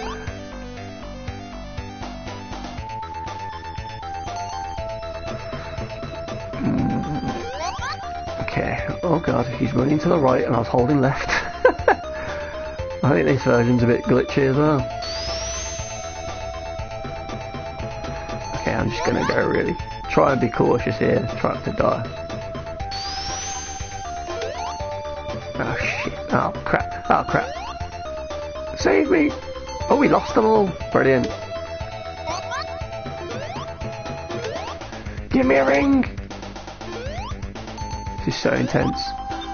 There's one. Okay, now we just gotta not drown. Oh no. Oh no. Come on, where is it? There it is, there it is. You know what? I think it does, don't it? I think, yeah, what the hell. Sonic of all characters gets the best video game movie. People slag him off. Oh, are you kidding me? Are you kidding me? That's where I was, wasn't it? Did I just go around in a circle? And I didn't need to go there. Oh, no. No. Because that was 4 minutes. Have I been going the wrong way?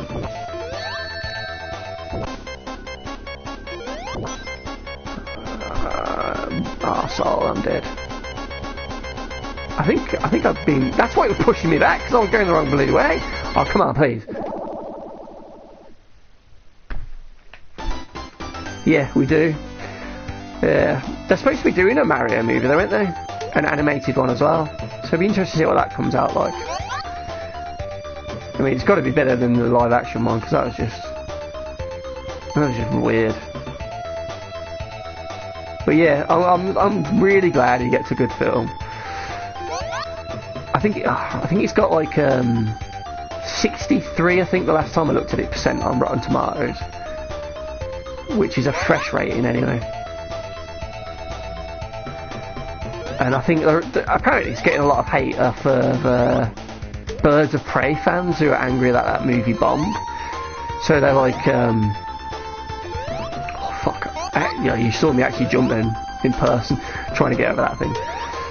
They're actually slating it off on Twitter and everything, trying to get people to review bomb it. 2021 for the Mario movie, really?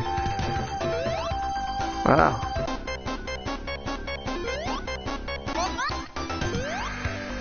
I always thought with Mario they should do, I don't know if you ever known of the Wallace and Gromit movies, which are like claymation ones.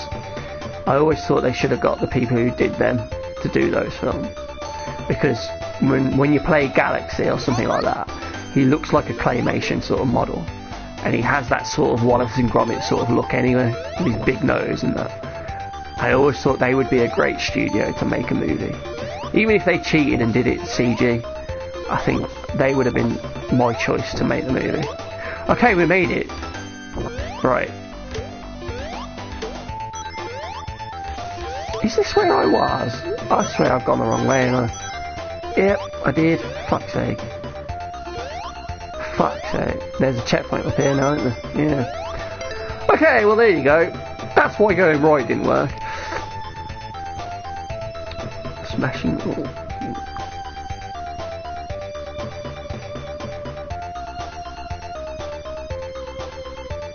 I have no idea.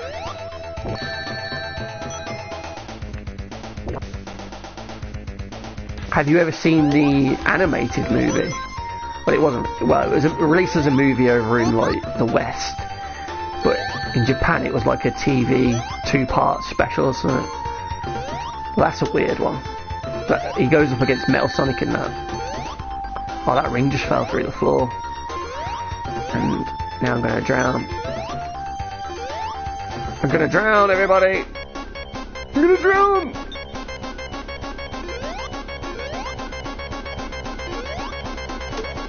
That's not gonna come up. It didn't come up last time. No! God damn it, piece of shit.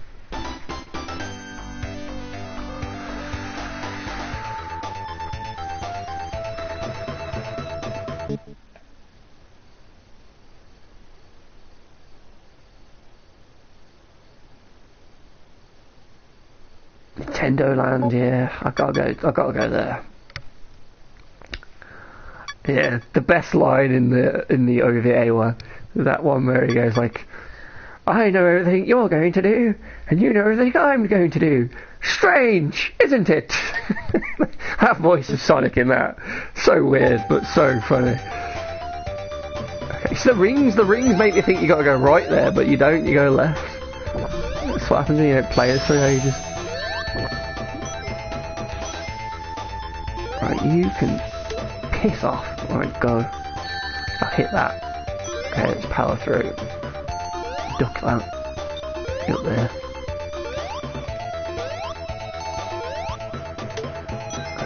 Probably shouldn't have took them because that slowed me down.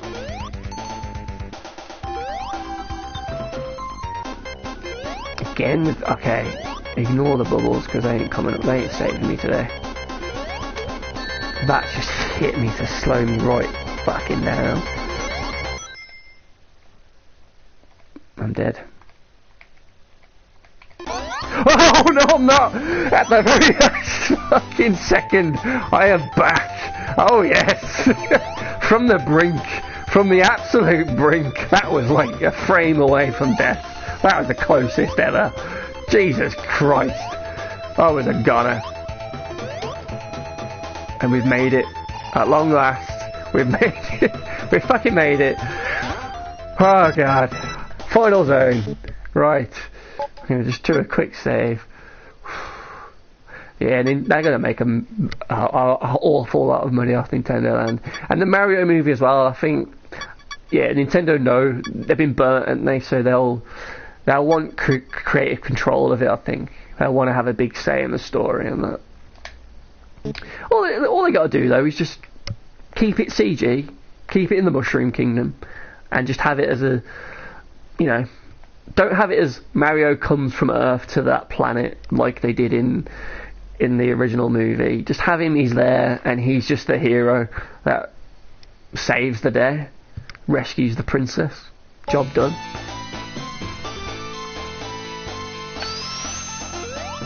The final zone.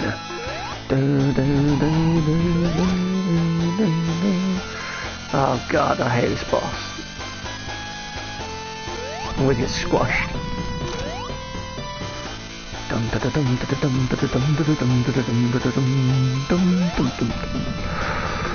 There you are, up there, you cheeky sod.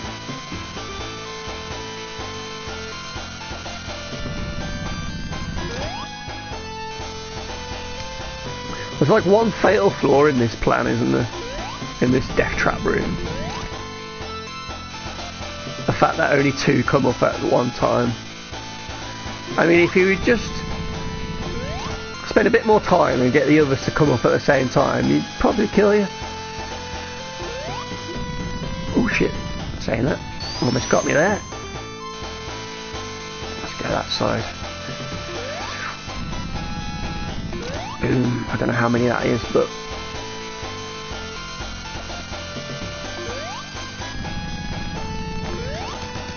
Yeah, and Robotnik in the cartoon movie, Robotnik pervs on like the president's daughter, and he has something.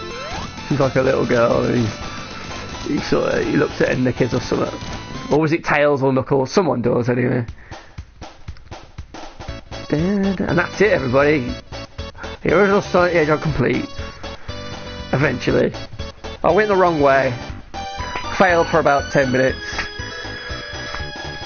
Had a few game overs, but I got there in the end with a score of 6,100, which is probably the lowest score ever. Well, never mind. That's what you get for not getting continues along the way, and then dying in scrap brain. But what a game! What an absolute game! I mean, you can see, I forgot that's there.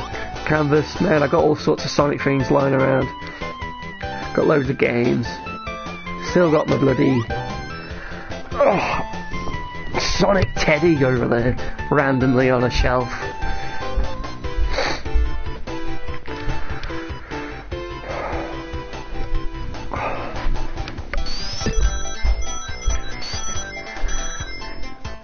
There he is, look.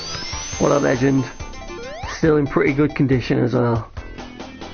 What a Teddy. They don't make them like they used to, I tell you. The new ones now are crap. What else we got? What other Sonic things can I show?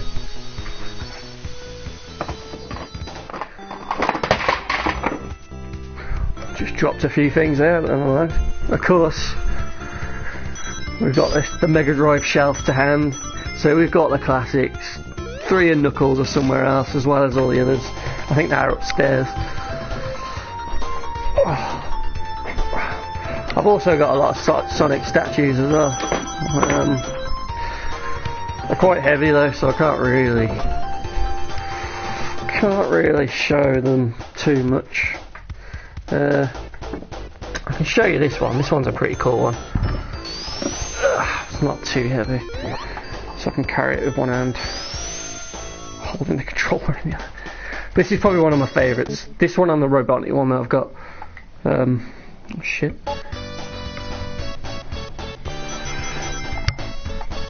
So this one is the plane, which I think is really cool. So it's like a proper diorama set. So the base is like a cloud, and then you got the plane, and one of the it's a bit dusty as well, so I apologise. I can find the switch somewhere. It's got a switch somewhere, I think. Ages since I turned it on. But there is a switch where you can turn on the what the fuck is it? You can turn on the back of the plane so that it lights up. Can't really see it without bloody turning it off. But yeah, you can see Sonic's on top, and then you can sort of see Tails in there. But yeah, it's a really cool statue that. It cost me quite a lot of money. Yeah, I don't know if you can make that out, but there's the light. So it's like the special edition of the statue. So you get the flame exhaust. But it's a really nice little set. The Sonic sort of comes off, the propeller comes off. So it is in pieces. But it's really nice. So you don't get many statues like that. You know, it's a really cool little thing, and I always liked this version of the plane.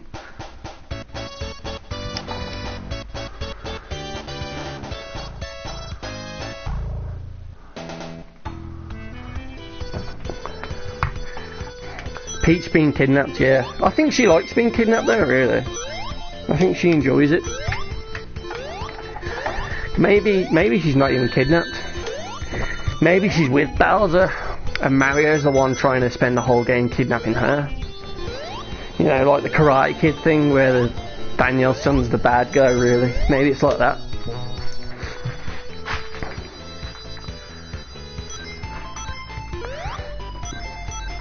I've also got I've got a Sonic statue, basically. I've got a metal Sonic statue, I've got a Tails one, I've got the big Robotnik one, and I've also got the little red fur Knuckles. He's quite a cool one. This is just a basic version though.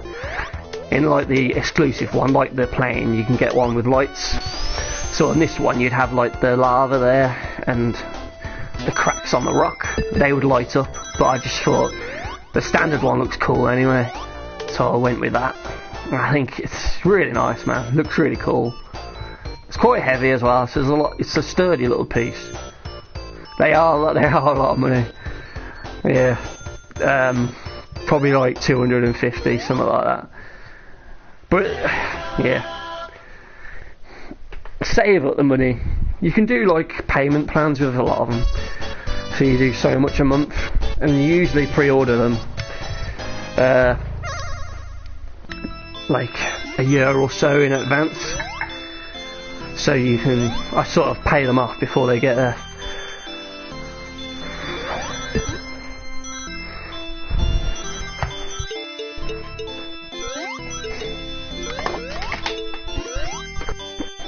This is another little one that I've always liked as well.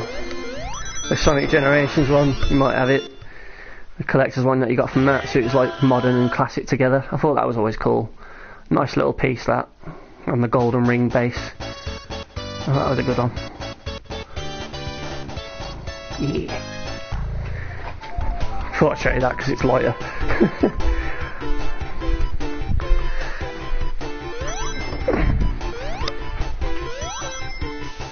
Right, I think I might play Sonic 2 then. For a little bit at least. How do I get out? Trying to change the game. What else is on there? Sonic 3D. Oh my days. Flicky's Island.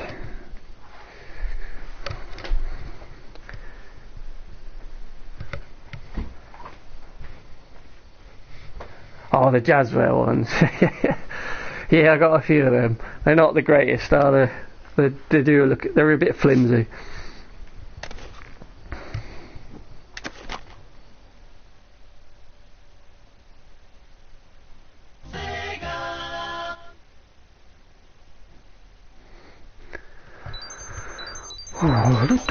Sonic 2, what a game this was.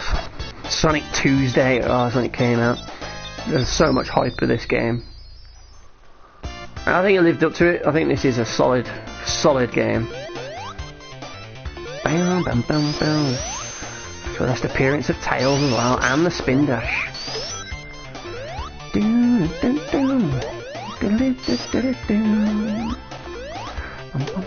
The music as well in Sonic games, in all the Sonic games really. One thing you can count on is the music will be bloody brilliant.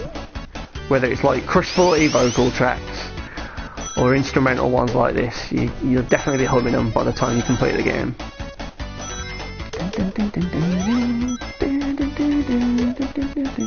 Bounce, bounce. Oh yeah. That was a rubbish time, but never mind.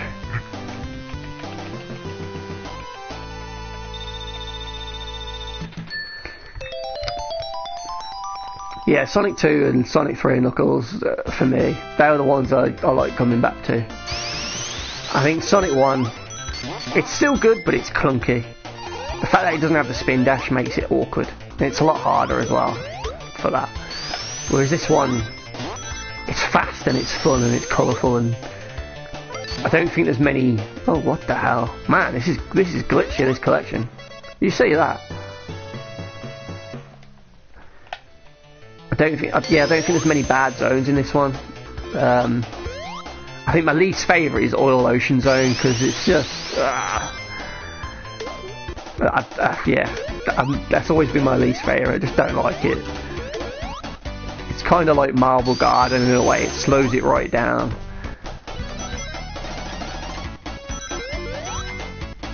So yeah, I'd probably say that was my least favourite.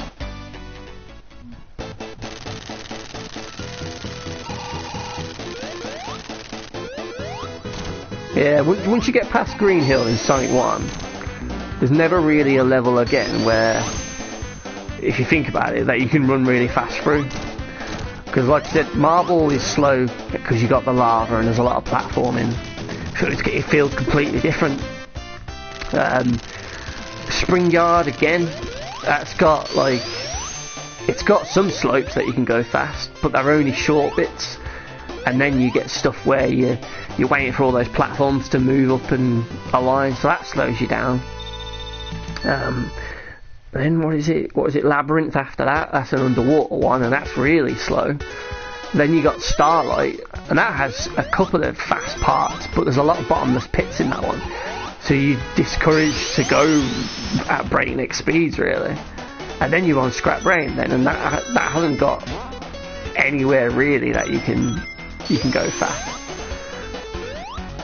So yeah, it does. I know what you mean there. It does feel different compared to 2 onwards.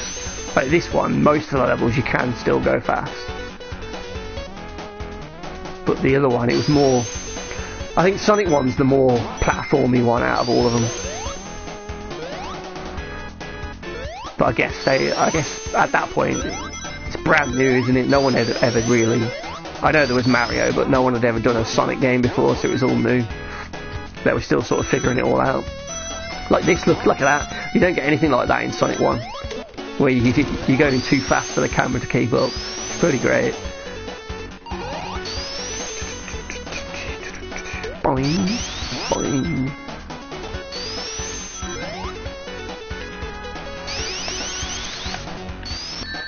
Ah, should have known. Should have known better.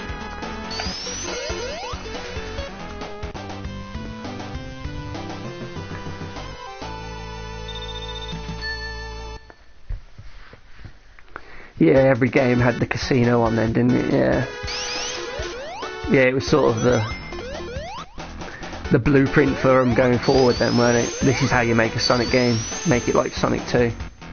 And this is a big game as well. There's a lot of zones in this, isn't there? And I think it works better as well. Because Sonic 1 has... I suppose it has less zones, but it has more acts, don't it? Because there's 3 in each one. Whereas this one only has 2, but I think two's the perfect number, I think. And most of the games going forward after that did 2 acts, didn't they? Apart from Sonic 4, but that was just terrible. That should never have been called Sonic 4. I blame Mega Man for that. Mega Man 9 and 10 for giving Sega the idea. But at least Mega Man 9 and 10 were actually good. Sonic 4 was just... And I was kidding myself at the time when it came out that it was good. My friends were like, no, it's not. And yeah, I was living in denial at that point.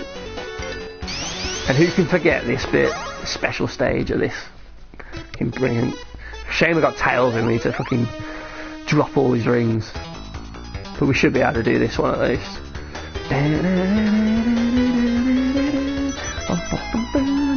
Oh, the left. Put the left.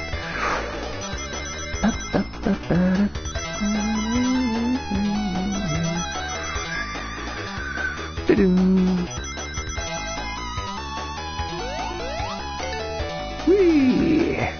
And then drop.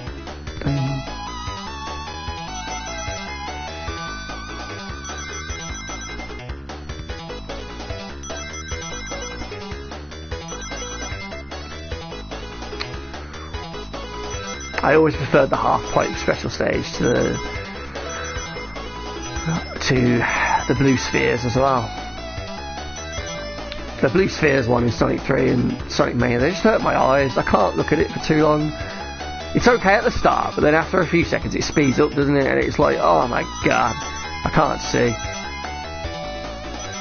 And especially in Mania when they do the harder ones, and there's like tricks to them, it's like, I just can't cope with them.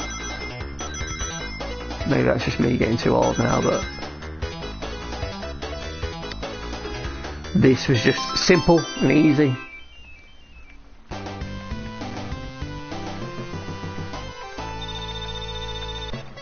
They did ruin this in Sonic Heroes because it was just uncontrollable. You try and go up the side of it and you just pop out and fall and stop, come to a complete still. The grabbers, you're not getting me today.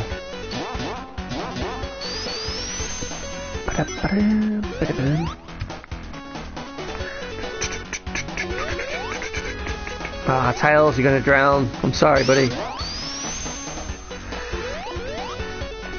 Oh shit, maybe I'll drown as well. Can't believe I missed that. If that was Mania, I would have died there as well. Sandwiched between the boxes. Come on, Sonic. You can do it! Can we make it? Oh no. Shit. That was risky. We needed to be done. Ah, Tails, you're back. You didn't drown. I'm glad. Because you could drown now. Ooh, we survived. Oh no, we didn't. He's taking another bath. Oh yeah, I always used to... This took a few lives. And then this bit now, there, I would die here. I would completely miss this. And panic. And this boss as well, really. Because you can fall in the fucking water, can't you? Well, I think you can kill it before it gets out. 3, 4, 5, 6, 7, 8. Done. I mean, I wish I knew that as a kid, that you could just do that and cheese it. Because I would be hitting it one by one, waiting for him to attack, jumping in. More risk to death. But you can just completely destroy him there. I always used to do this when I was little as well. Just try and jump over that every time at the end. Don't know why. Aquatic Ruin. See, this is a good water level. Unlike Labyrinth. Mainly because you can stay at the top and avoid the water throughout most of the level. And you got ground. Is that grounder? It is, isn't it? Scratch was the chicken one, really. And you got coconuts in this as well, didn't you? He was at the start. In the trees. Little monkey one. Boom! Oh, those bee mosquito things. Annoying. Oh no! Piranhas!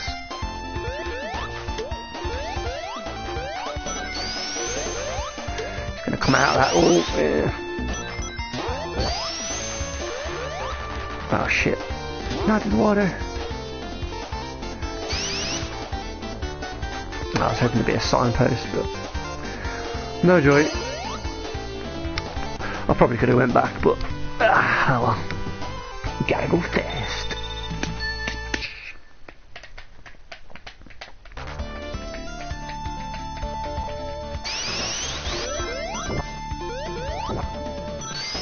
Damn it! I didn't want to go down there. We don't like the water.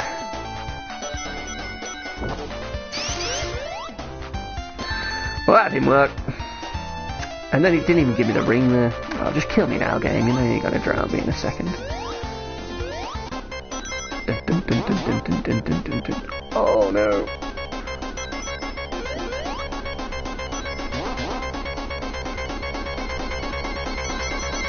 I didn't even see one. I didn't even see one. Where was the bubble there?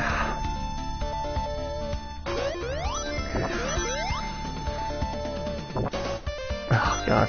I even saw that was moving away. I don't know why I still tried to go over it. Oh, that was nice. Look at that. Oh yeah. Okay, let's get a bubble. Where's the bubble? Is that a bubble there? Yeah.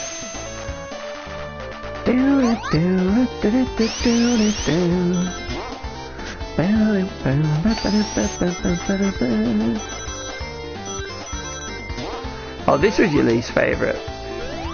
Even Oil Ocean. Wow.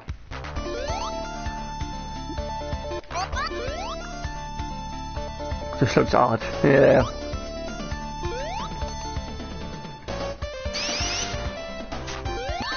Oh shit. What a trap that was. I think I'm gonna drown again.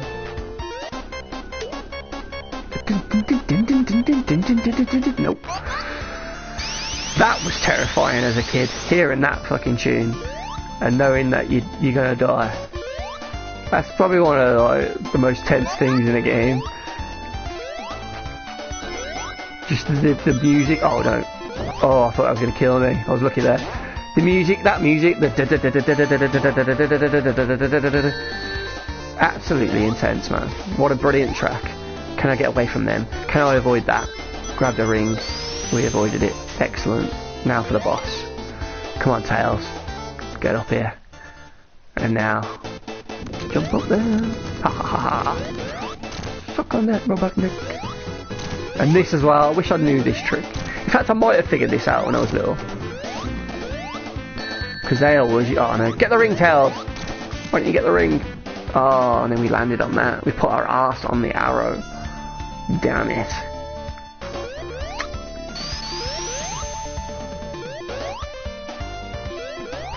I need a ring, anybody, please give me a ring.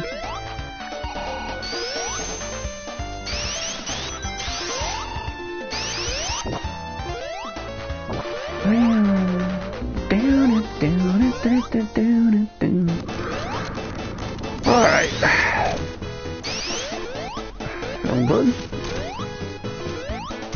Okay. Bang. Yes.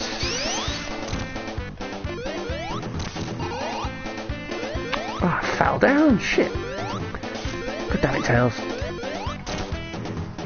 Is that it? Yeah. Nice. Shouldn't have died on that, but never mind. Boom, boom, boom, boom. Whoa, whoa.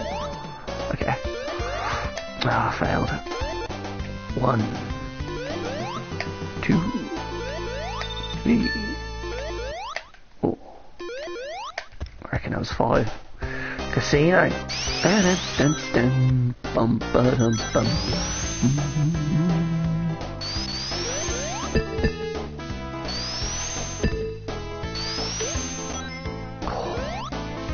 Is that death up there? Nope. Good, good. Need to get some lives. Maybe a continual. Ba-dum, ba-dum. This is a very cool looking zone.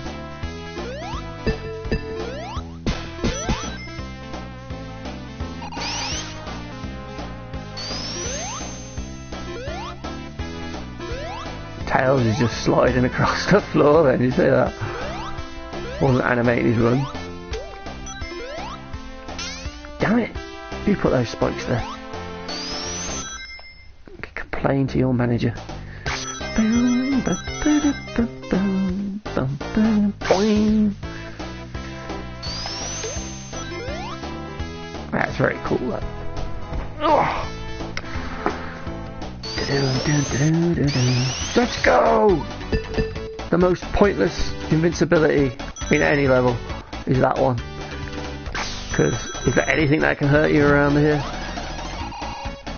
Nope. There is not. Oh.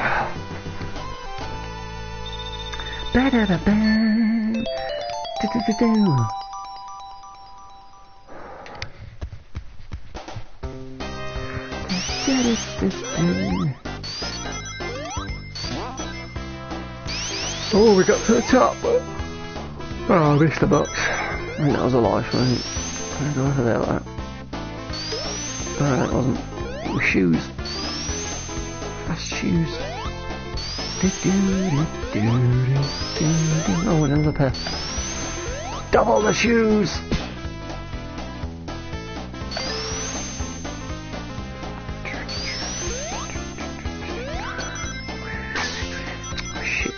Oh look, it's trying to force me away. It's not gonna work, man, just let it go. Bum ba dum bum bum.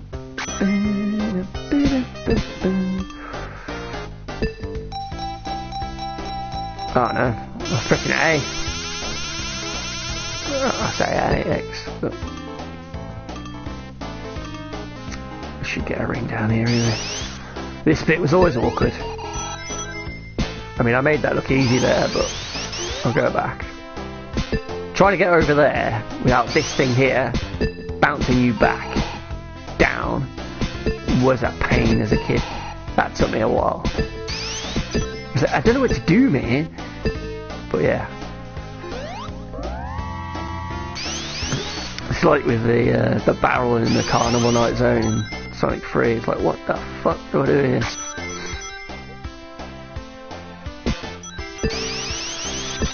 Let's go. This is the half pipe one, isn't it? Yeah. Need to get high up. Bang, motherfucker. It's right. Oh, we overshot it and then got hit.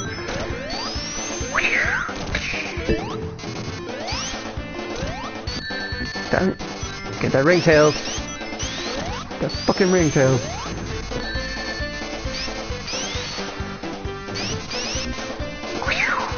Damn it. Break! Oh, okay. Slow it down a bit. Yeah. Nice, that was a nice hit. You get the hell out of here, Robotnik.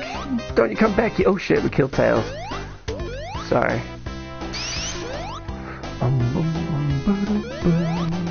Another zone down.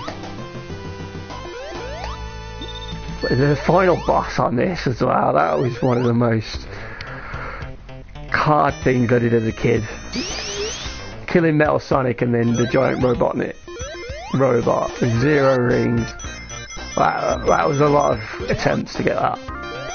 I remember dying there, and the worst thing was game over in there. You just spent hours on it, getting up to that point, and then to just fail there real kick in the teeth, man. I think 1's boss fight with no rings is doable. It's very doable, but 2 was just bloody hell. Getting past Metal Sonic alone, that was tough. And then having to fight the giant Robotnik, it's like, God, man, that's probably one of the hardest bosses ever. Well, if you don't count like a Dark Souls sort of game. 3's was a lot easier. The thing with the hand and it that come down.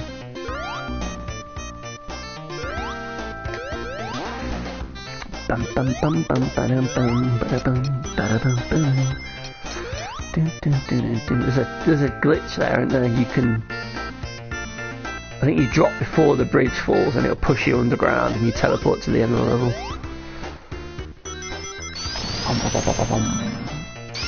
Get the shield. Yep. It's amazing as well, isn't it, how you remember where things are and things you played when you were little, and how I can jump down here now and I'll be fine. Yeah. And then there's the spring there. There's invincibility up there actually, isn't it? In the wall. Yeah. Let's get out of here.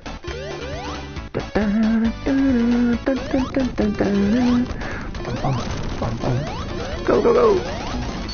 Oh, we got through. Okay, we're out. Nice. Go back. Ah, missed the special stage. 113 rings though, man. I'm impressed with that.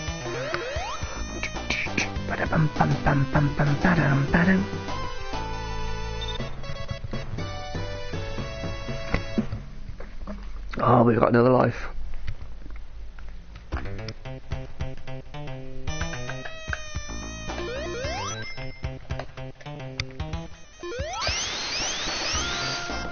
I'll tell you another 2D Sonic I like. Sonic Rush. Rush Adventure no, but Sonic Rush, the original on the DS, that was great. And that had a brilliant soundtrack. That back-to-back song, man. Dun dun dun, dun dun dun dun dun dun dun. Always used to hum that thing. That was a great game.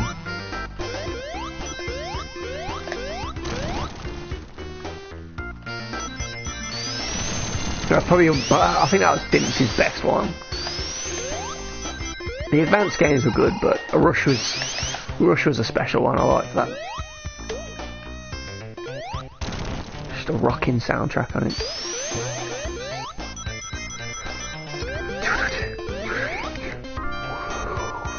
In fact, let's have a look actually.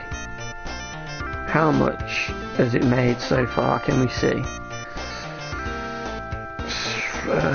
Box office mojo.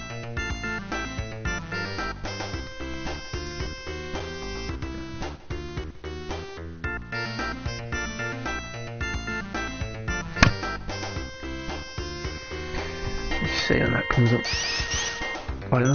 Oh shit, oh this bit, yeah, you can die here. Isn't there a... Do I have to get a switch? Yeah, I think that was there. And then... There's there, isn't it? Oh, nope.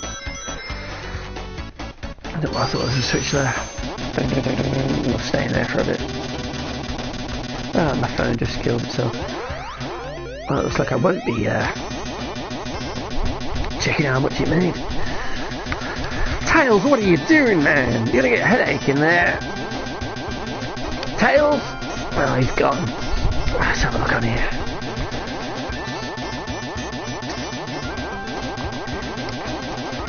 Sonic's just like, Jesus, Tails, what are you doing? We'll just go over here so we don't have to hear that constantly. What are we looking at? Box office mojo. That should tell us. It should have Thursday's figures on there now. I've been waiting all day to see how much it made in the previews. Hoping at least like 10 million or something, 8 million or something. But we'll see.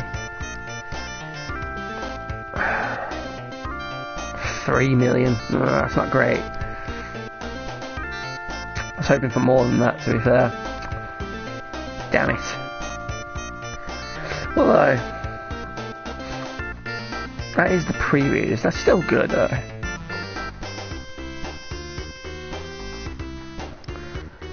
So yeah, it costs $85 million.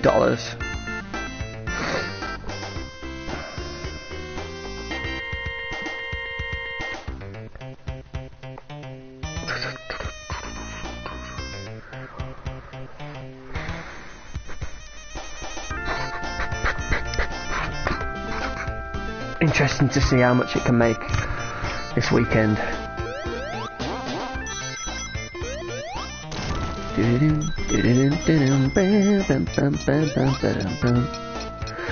Son it!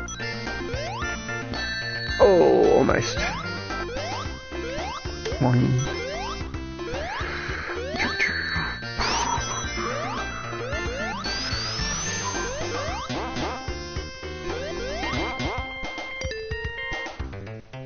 Come on then, Robotnik.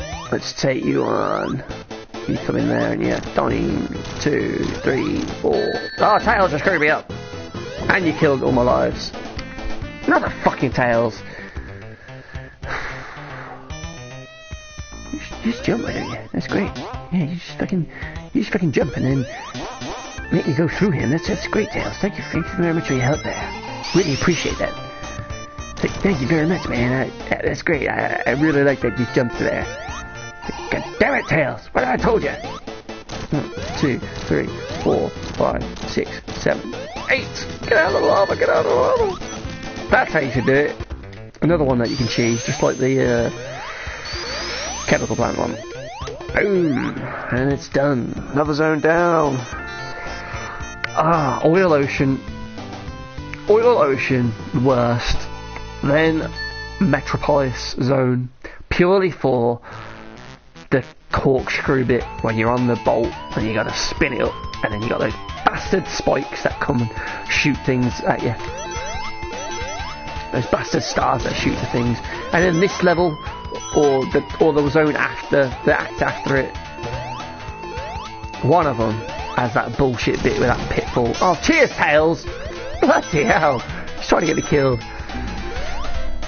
And if you don't jump on the vine, you just die and you're stuck there. It's like it's the ultimate supersonic death, because you probably bolted through the level really fast, and you just flew through that pit and not made the bridge jump. So yeah, this is probably like my third least favourite zone.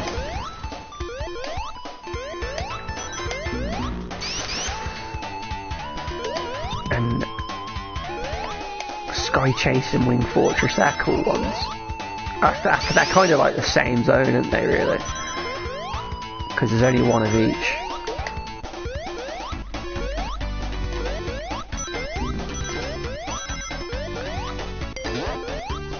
Oh, I could have gone in there. It's not too late. Okay. Yeah, they're short. But I still think when I first had this, it still took me a while. It wasn't like I did it in the weekend or something. I think, to play it the first time through, I still think it'd take a fair few hours.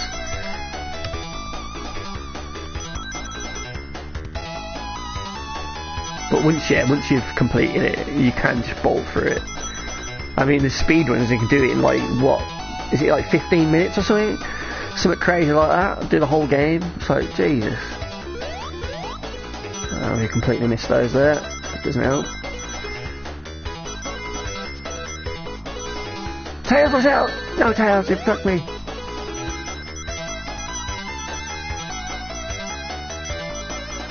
So obviously, like, Mario's a lot longer. Yeah, there's always more to the Mario ones. Just about. But the fun with this one, I think, it was how fast can you do it? Can you find all the routes through the level? Can you find the best route through the level? Collect all the emeralds. Can you do that? That takes you a while, because that's a tough challenge. boss in the middle, should have known. I think I made that. Yeah, so I think it's short, but it has a lot of replay value, I think. And because it's short as well, that's a strength in a way. Because you can just sit there for 20 minutes, blast through a few levels and have a fun time. You know, and with this one there's no story. So it's not like you got to sit through 10 minutes of cutscenes to get to the level. You're just there instantly.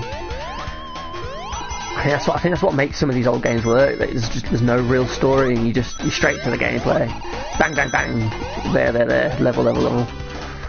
It's like Streets of Rage 2. That's another one that I'll constantly come back to. That game. I think that's one of the greatest games I've ever played. And it's so simple. You know, there's not a wealth of combos that you can do on the enemies. Oh God, why did I go and do that? And how did I survive that? I was squashed. But yeah, Streets of Rage 2, I think that's a masterpiece of a game. The music, the artwork, just the whole thing, the whole package of that is just perfect. I'm really looking forward to Streets of Rage 4. I hope it's even half as good as 2. It'll still be a great game. What else did I like on the Mega Drive? Disney's Aladdin, that was really good. Played that again recently on the PS4's collection with the Lion King. It's still a great game. Mickey Mouse World of Illusion with Donald Duck, and they had the like blanket thing and they shot magic out of it. That was a really good one. Great little co-op game. That was on the Sega Mini as well.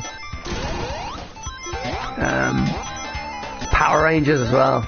Used to love that when I was a kid. Power Rangers the movie. You know, the side-scrolling beat 'em up. That was great. This the bridge? No.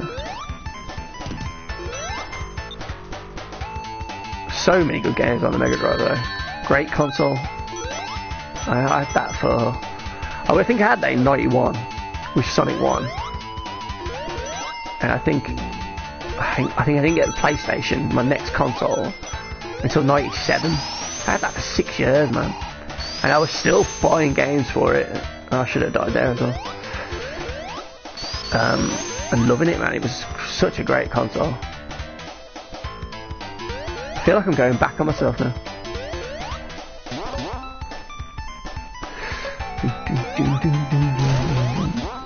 Because I am. It was arguably Sega's greatest console. Though I do love the Dreamcast. That was severely underrated. Way ahead of its time. Where did I go wrong here? There, I should go up there. And then up there.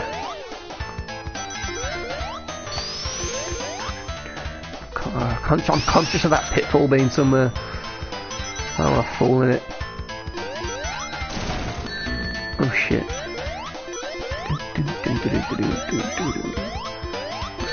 Oh man, come on.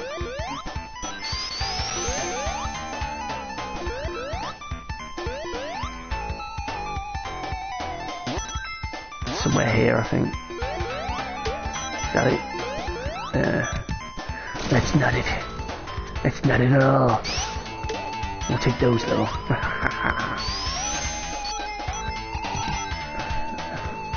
I'll have that shield, haven't we? One.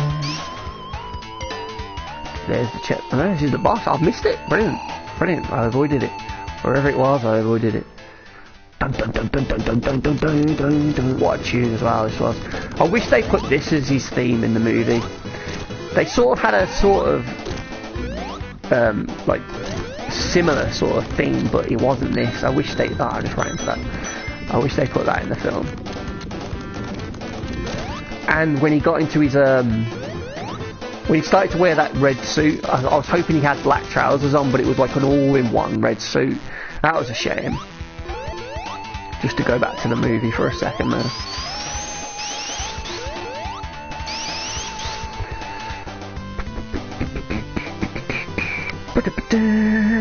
what a film. I think I'm going to go and watch that a few times as well.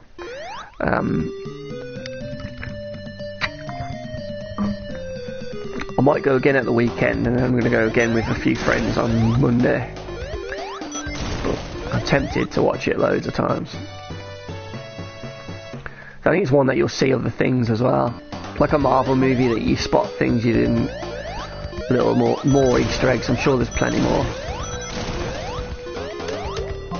And plus, Oil Ocean Zone, just realised. 28 seconds in, I realise I'm on the worst zone of this game. This is the worst zone. Especially when you die with one of them tube things and the lid squashes you.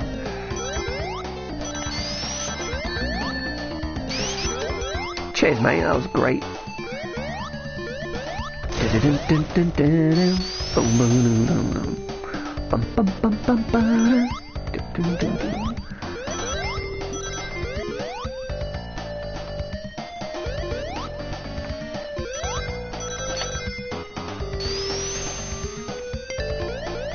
I still think this looks great as well. Considering this is 92, they did a bloody great job. That's one of the great things about 2D sprite games. They age a lot better than a 3D game. Like a PS1 game nowadays is probably gonna play like a bag of shit because it can control like absolute ass. The camera will be just unbearable because you won't be able to move it with like the right stick or anything. Fuck's sake. And it'll just look awful. There's not many PS1 games where they still look visually great. I would say like Metal Gear Solid 1 still looks great to this day, but that's because of the way the camera's sort of top down. When you get the cutscenes, the characters obviously haven't got a face really. I would say the later Tomb Raiders kind of look alright, but the old Resi didn't. Resi 3, I suppose the later ones actually. Resi 3 did look good, but that was like, it's pre-rendered though, wasn't it? The background, so that helps. But yeah, for the most part, they just don't. I don't feel like they age as well. I think it was only really sort of late PS2 where they sort of got the hang of 3D. I think it was more, it was late PS2, early PS3 where, you could use the right, oh shit, look at that. Quick save with the right stick. You could use the right stick to move the camera, and that's one of the biggest things. That's one of the greatest inventions, could we say, for a 3D game, to be able to control the camera manually with the right stick. I think it was Nintendo probably with Mario, but whoever did that was genius. Same with like first person shooters using sticks to look and move. They didn't used to do that, so you used, like old games, you had to sort of strafe with the top buttons, and yeah, it was weird.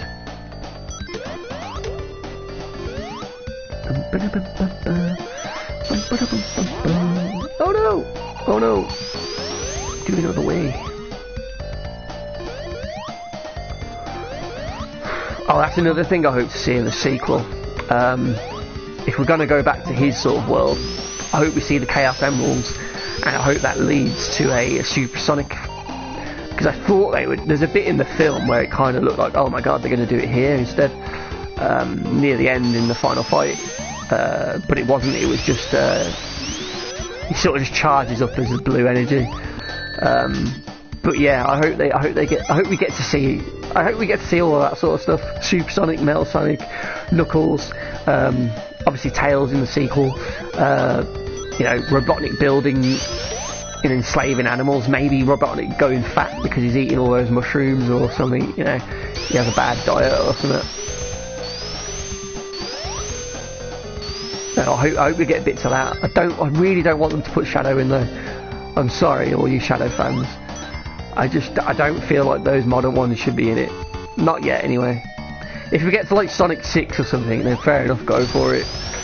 But having Shadow in, it makes Sonic less special because he's not the only Hedgehog who's like got those powers. Like the Flash, when you get 5 different speedsters, but Flash is supposed to be the fastest. But those other people like him, it kind of ruins it. Oh no! Oh, look at that, almost.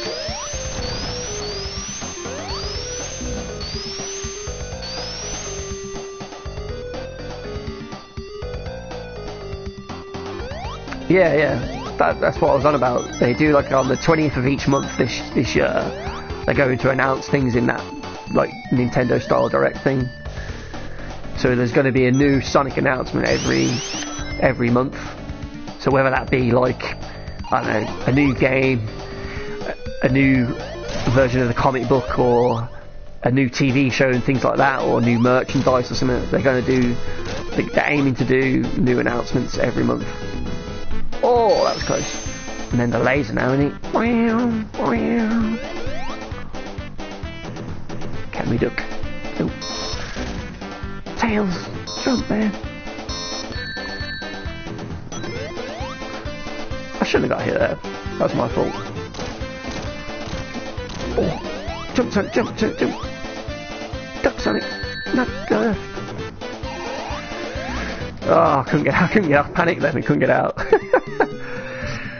Oh, man. Where do we get a ring? Do we get a ring there? Let's hope so. Here's one anyway. We got one. And then we fell. And now we're dead. Damn it. Oh no, we're back.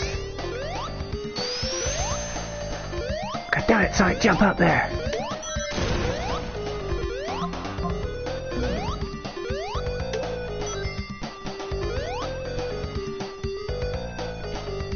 Yeah, because I think the January one. Oh no! Oh, the January 20th announcement was that they announced that they're going to do an announcement. I think so. This February one should be the first one where we see something. So you never know. Hopefully they'll say, "Oh look, there's a movie game coming out. It's out in time for the Blu-ray release or whatever." I'm pretty sure they could easily make a 2D Sonic game, handful of levels. Release it as a DLC, downloadable content game, charge a tenner for it. I'd buy it. Definitely buy it. Man, didn't I get the checkpoint at the fucking boss? I'm like miles away. Oh, there isn't one. Okay. Down. 1, 2, 3, 4, 5. I can't believe I just lost all the rings. Screw you, Robotnik. Screw you. If you get me this time, I'm coming right back. Let's try and die. Duck that one, and then jump over that, and then get ready to get him. I jumped too early. Oh, look at that! You just bullshit.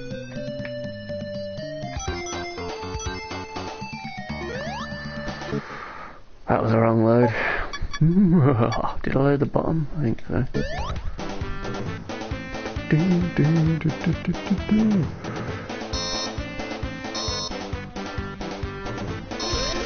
Okay, this time I'm gonna get you. I'm gonna get you good with button. Okay, there we go. That's what you should have done last time. Quick save. So yeah, that's what's that? 11 announcements, then, isn't it? For the whole year. So at some point, you know, you've got E3 coming up in a couple of months. So a game announcement's got to come soon. Yeah, I reckon maybe if Boom's not getting another season, I reckon they're going to do some sort of Sega, their own sort of animated shorts. I reckon they're going to do some sort of series with that. Because those animated ones for Mania and was it a Christmas one they did, and the Team Sonic Racing ones, I reckon they're going to do their own one. So I reckon there'll be another series of that as an announcement. I reckon there'll be some sort of like, oh, here's some merchandise or something on the store. Maybe another statue or something like that would be 1 month. Because they can't all be game announcements, can they? Maybe maybe they'll announce like the mobile ports come to consoles and things like that. Well, I hope so. I remember at one point when Generations was coming out, the rumour was that it was going to be a game where it had every single Sonic game on it. And I wish they would do that. Like just... Oh shit, I'm dead. Alright. Oh, okay, we got that ring right at the last second. So like every single Sonic game that was ever made, they're going to put them all on one disc because a Blu-ray could hold all the games or something they were saying. But then it eventually just turned into Generations. But that would be nice if you could get just the ultimate Sonic collection of everything in one pack. Even stuff like that Sega Sonic arcade game with the trackball. Yeah, charge me 200 quid, whatever, I'll pay for it. I'll buy it. Oh, shit, I was reading your comment there. God damn it, that 55 million killed me. Is that what they're saying for the weekend? They reckon it'll do more than they predicted. That's good then. If it's exceeding expectations, that's always a good sign. Oh, I pressed the switch again, didn't I? I think it will, I think it will do well, because I think Birds of Prey flopping has helped, because obviously people haven't gone to see that, so they haven't spent their money last weekend, because, cinema's expensive these days.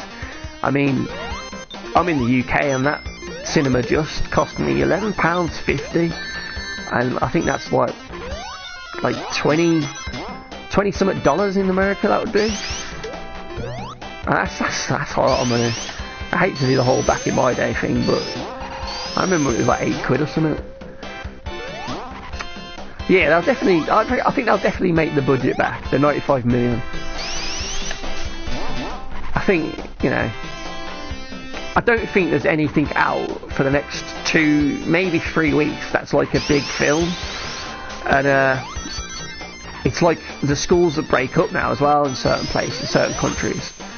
Like in my UK, it's half term, so the schools are off next week. So it's a good time for it to come out. I think it's the only like kids film out now over here. That's big. So I think a lot of kids and families will go and see it. So I reckon it's got a good chance to make a fair bit of money because there's not much competition. Okay. I'm gonna quick save that just in case you comment again and I start reading it and kill myself. So yeah, I think it will. I think it'll do all right. I reckon about 250 million. I reckon it'll do. And I think that'll be enough for Paramount to go, we'll do a sequel. Because let's face it, the only big star in it was Jim Carrey. Like, James Marsden's cool and everything, but he's not like a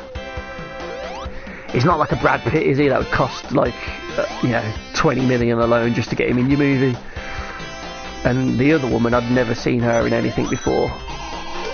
And Ben Schwartz, he's like a TV sort of star, and he only does the voice, so he's probably not going to cost loads of millions to get. So I think it'll be all right.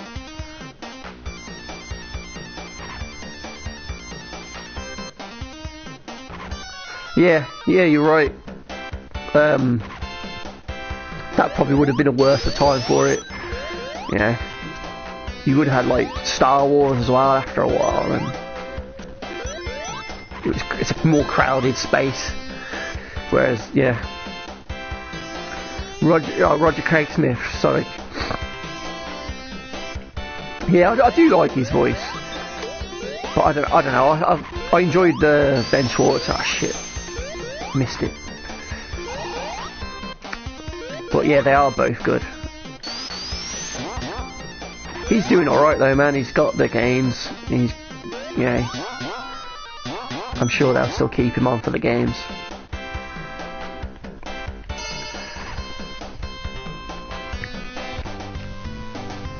It was a different sort of Sonic as well, so I don't know whether it would have worked, because he's more he's still more of a kid in this one, isn't he? He's not like the Roger Craig Smith one where he sort of feels like he's more like a late teen, like an 18-year-old Hedgehog, if that's what they would sound like. I mean, I'm not going to know, am I?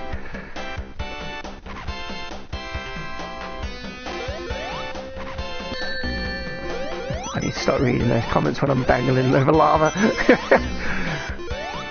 So Backlash helps this movie in the freaking best way. Yeah. I wouldn't be surprised if the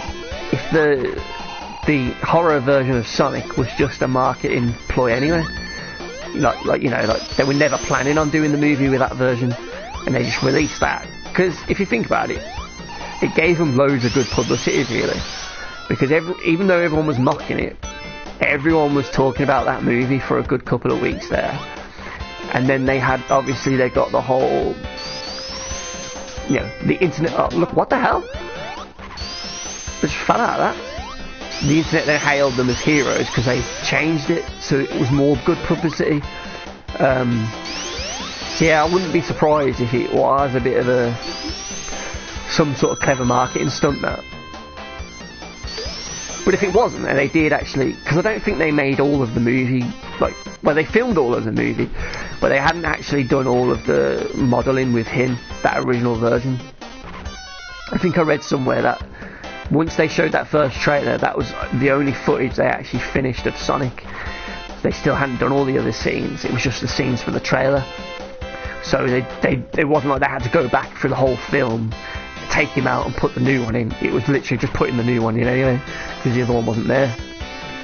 So, but I would have loved to have seen them, like when it comes to Blu-ray,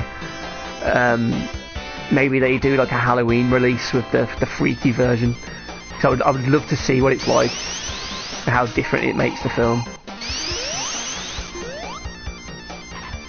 I feel like I've got to go over there, but I feel like I'm gonna die.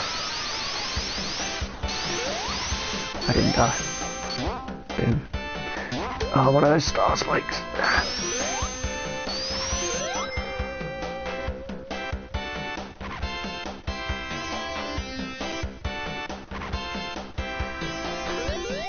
Yeah, could you imagine it? A Halloween version of it? I would pay good money for the demon cut of Sonic the Hedgehog movie, just to see the whole film with that weird looking version.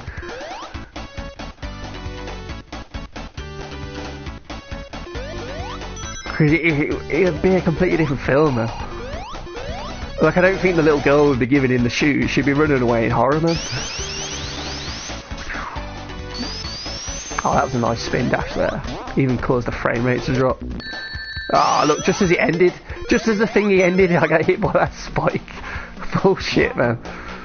Damn it. But yeah, you're right, that's just me being like a moon landing conspiracy theorist person. It probably was genuine. It is Hollywood after all. It always amazed me how like a whole like movie studio sat around a table in a boardroom, had a look at their rent, got a new. Oh, look at that, come down! It came down! Oh, you motherfucker, you can die, mate. That's right. Have that. Pain in the ass. How like a whole movie studio could sit in a boardroom and like someone brings up the latest render of Sonic on the computer screen, and they project it on the wall, and they're like, so guys, what do you think? And they all just sit there looking at that hideous version, and they go, that's brilliant, that's the one, we'll go with that. Like, what were they thinking?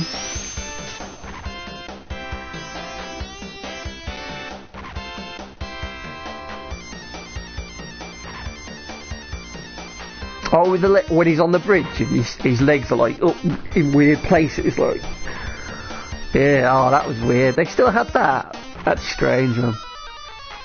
Mind you, some of the toys that I've seen, there's one where he's in a loop-the-loop and you can shoot him round. That's still got the original version as well. They just painted over it so it looks like the new one. So I'm guessing like well, obviously they would have built all the toys for the November release, wouldn't they? All the models and that. So I'm guessing they just, because they already had it already, they just had to quickly bodge it and paint over them. So you can still get the freaky version, really. Oh, just dodged that. Yeah. Go, go, go, go. Come back, come back, come back. Oh, yeah, yeah. I'm so glad they did. It felt like it was Sonic. That's, you know, even though I'm someone who hates when they change his arms from the skin colour to blue, but even that didn't bother me with this version. I thought he looked great. There was a couple of scenes where the CGI wasn't as good as like the rest of the film, but it was still brilliant. I thought they did a great job. I heard they were really nervous as well. They were saying they were quite scared that once they showed off the new version, everyone was still going to hate it, and then they were just fucked then.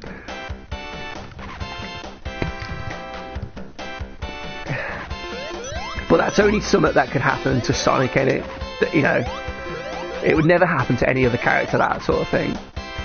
Like you say, it is Sonic's look.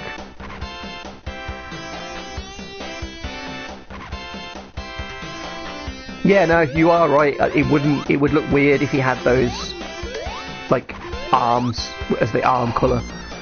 It does work with that design, the way it comes around.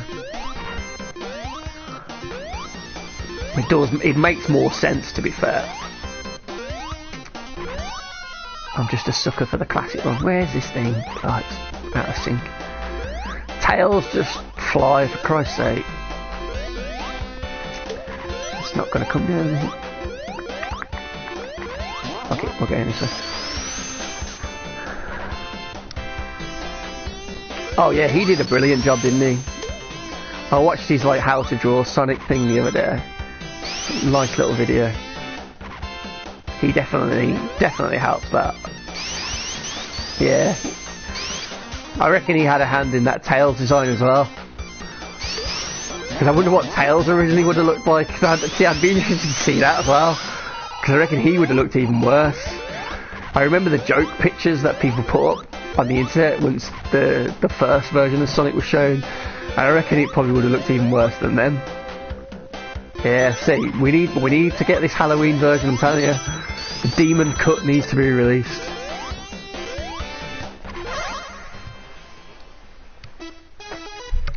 Bum, bum, bum, bum, bum, bum, bum, bum, bum.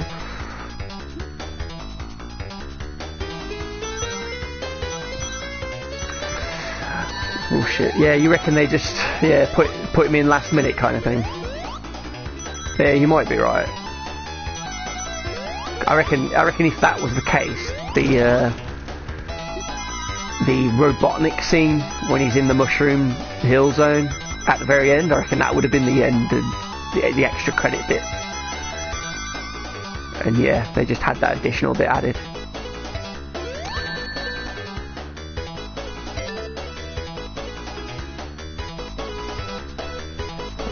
Oh really? Is that right? They added the Green Hill bit as well? Jeez.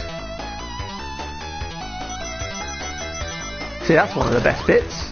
No, that makes sense actually, because the echidna's being in it was like, well, that's quite fan servicey, isn't it? Shit. And the whole Baby Sonic thing. I don't think I'm gonna make this, am I? Oh, 110 dead on, and it was all me. Fucking hell, Tails. You could have got one at least. Middle again. Jump! Shit, you dropped one. You're only one, Tails. Shit.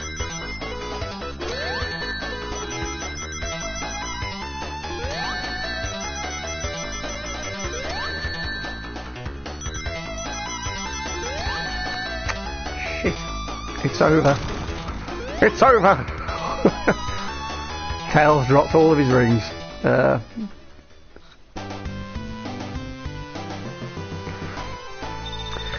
Yeah, true. Because the road bit was how he did the power cut thing, didn't he? He ran down that really long highway.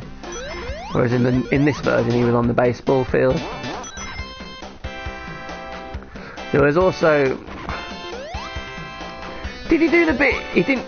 They changed the bit in the trailer as well, actually. You know when they released the new trailer with the new version of Sonic? And there's a bit...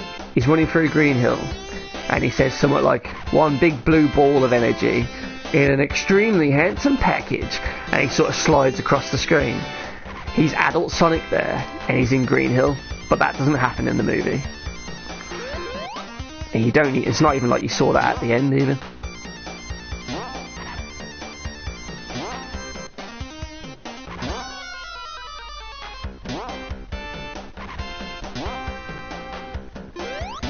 Yeah, the Green Hill piano bit at the end, yeah. It definitely helped though, all of those additions. Because I know the average person at the cinema wouldn't... Yeah, it's like the Avengers on the trailers, isn't it, when the Hulk was there in his normal green armour. It's just a shame that it wasn't in the film, because that was a cool shot.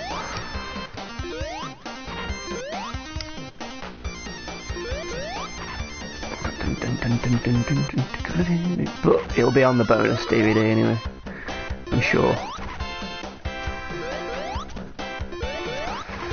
Oh shit, I think I've killed myself.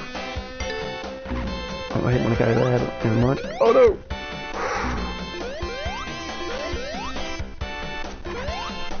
Oh, that was close. Yeah, he had the shoes, didn't he, as well, yeah.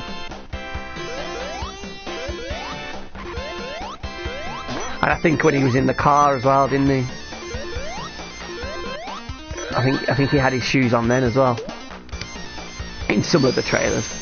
And when he jumped out and did that slow-mo to hit the car, I think he had his shoes on then.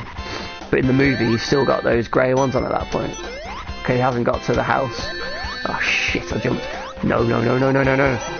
Okay, nice. This is the bit, I think, isn't it? The terrible bit with the scorch ray. Prepare to fall right down. We got past that one. Here it is. Damn it. Oh, I hate it. Fuck you, man. Fuck you.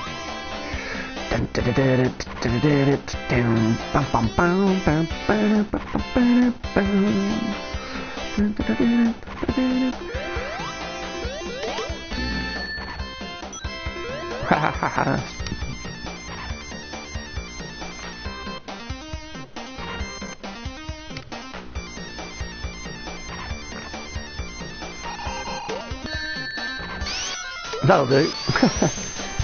Yeah, 2 versions. It might be on the DVD. It's but yeah, it could have just been they built the scene but didn't want to spoil the movie, so they just edited it for the trailer. Fuck you, Robotnik. I can cheese this with 1 ring.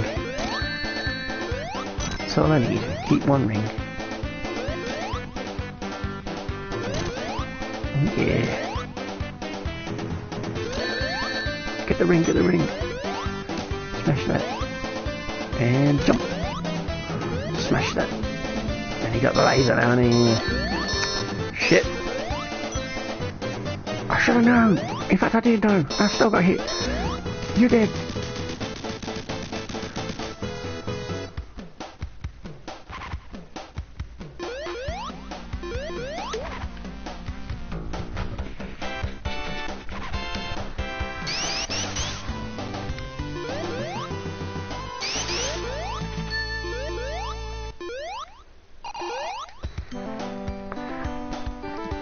Yeah, it'd be interesting to hear it all. It's like, most of the time nowadays I don't really watch the bonus features of DVDs and Blu-rays. I used to when they first come out, because it was like a new thing, weren't it? But now, majority of films I buy, I just watch the film, and like, maybe watch the outtakes or something. But I think with Sonic, I'm gonna want to watch all of it, all the making of bits and everything. because yeah, I do think it'd be interesting. I saw some of the like behind the scenes photos on the set, and like the bits when he's in the car, and there's like this weird looking plastic version of Sonic just sitting in the car. So that's obviously what the actors could sort of look at. Oh no. He's only gonna die, isn't he?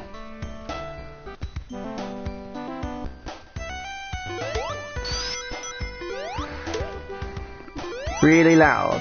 I don't know. It sounded alright in mine. Maybe your theatre was just shit. Had the volume up a bit too much or something. Another thing I liked, the Queen songs at the start when he's running around. That was really cool. Was it Don't Stop Me Now, wasn't it, I think? What a chilled zone this is. Damn it. That's what I get for being too fancy. We're about to say goodbye to Tails as well. Shit. Until the end, at least. And this was one of the few Sonic games, well, 2D ones, to actually have a cutscene as well. An actual cutscene at the end of this, isn't there? With Tails looking up at the sky and then flying over.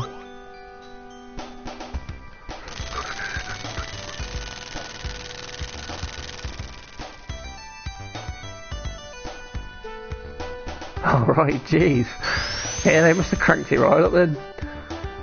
Yeah, no, it just seemed normal volume for me in there.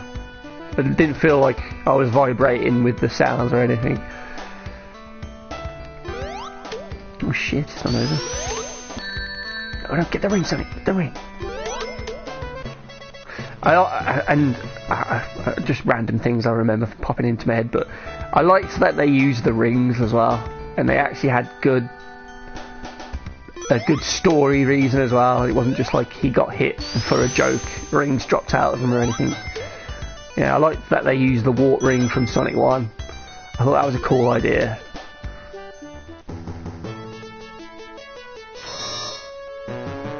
See you later, Tails. Bye bye, Tails.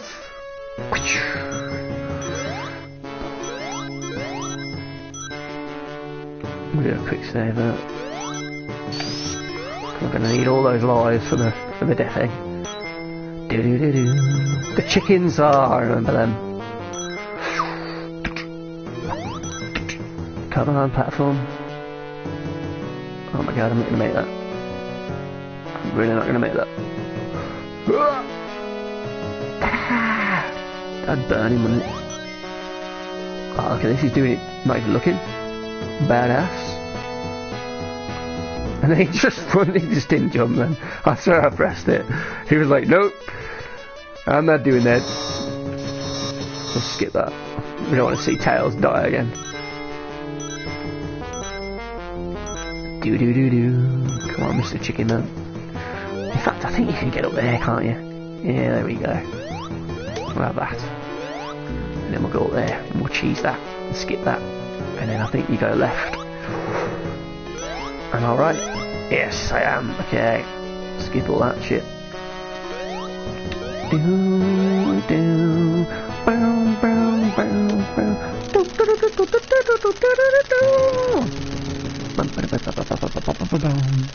What a cool level this was as well. I want the life, goddammit. Damn it. I'm gonna lose life to get the life.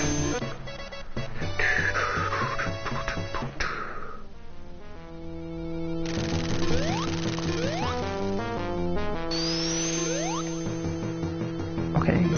Here we go. Up there, that's it. Damn it, sorry! You're the fastest thing alive, why didn't we get out of the way? Did you used to watch the Sonic cartoons? Satan was my favourite. Oh shit, why did I get there? Sonic X was pretty cool as well, to be fair to it. I liked when it did the adventure games. And pretty much when he was fighting Knuckles and that. Whee! Look at these random floating boxes on nothing. Nothing to see here. Move along. Alright, alright, alright. You take me down. You take me down there. And then... Oh, we didn't curl in a ball. Damn you, Sonic. Damn you. I liked that as well, that he curled into a ball a few times and he used that as an attack. Yeah, he took out a few other things with that. And it was just cute when he's hiding in the attic from the drones that come in and scan, and he's like hidden between some teddies and things, and he pretends to be a ball. And I liked how he talked to himself as well, because obviously they played up on the whole he's lived on his own for all these years, and you know, you kind of do that when you do you oh, he's gonna get me. Ah, too busy chatting.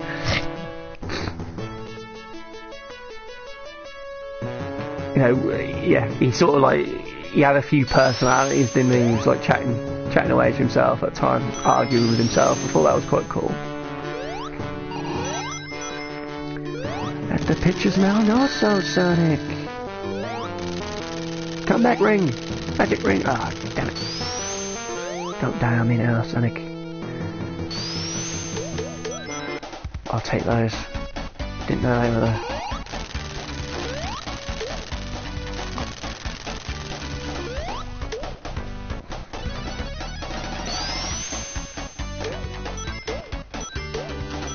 You alright, Natasha? How's it going, mate?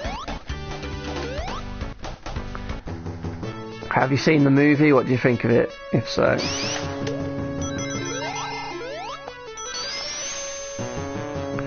Right, let's not die this time. Oh shit, I'm dead. Oh no. Saved it. That's an idea, actually. Let's save it there. We'll cheat away. Cheat away. Oh no! Okay. Come on. Go away. Go. I think I made it this time. Yeah. Boing. We're gonna go in there. Right now, Tails, just behave yourself this time, mate. At least get a ring and keep hold of it. Think you can do that, pal? Good lad. And again. Nice. And again. Over here. Over here. Follow it. Follow it.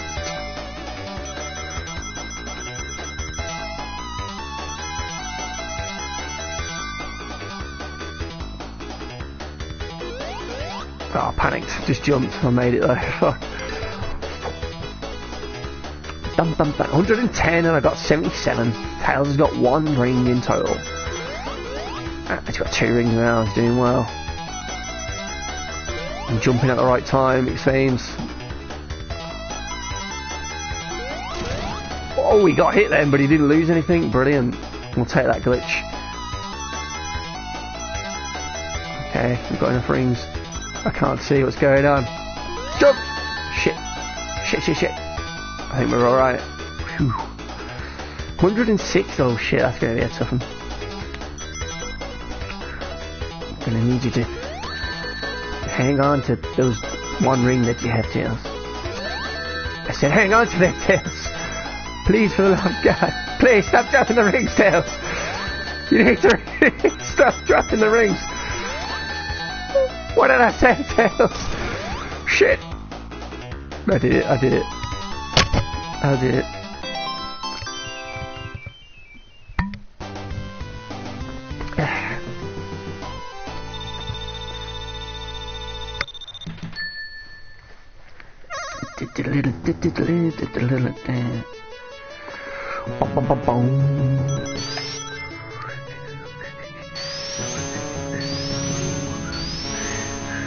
Help if I jumped over it.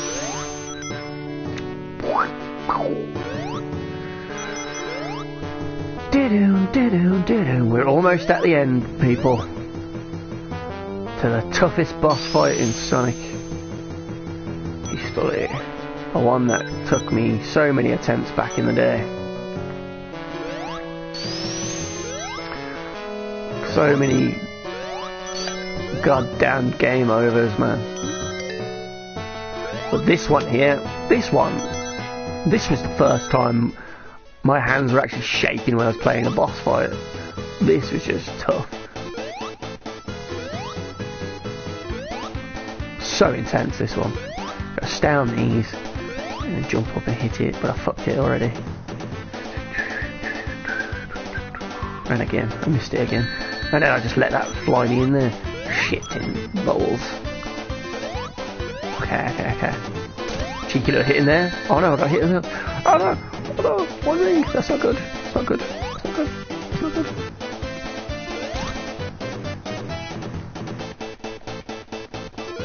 Shit. Ah, come on, I was there.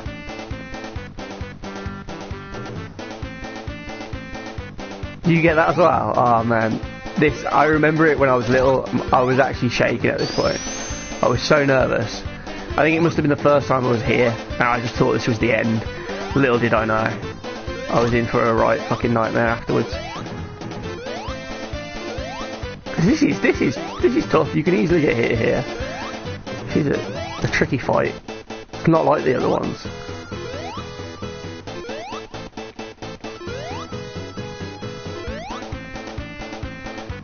Fuck that one up. Oh, I was going to say that was a great dodge then, but it wasn't.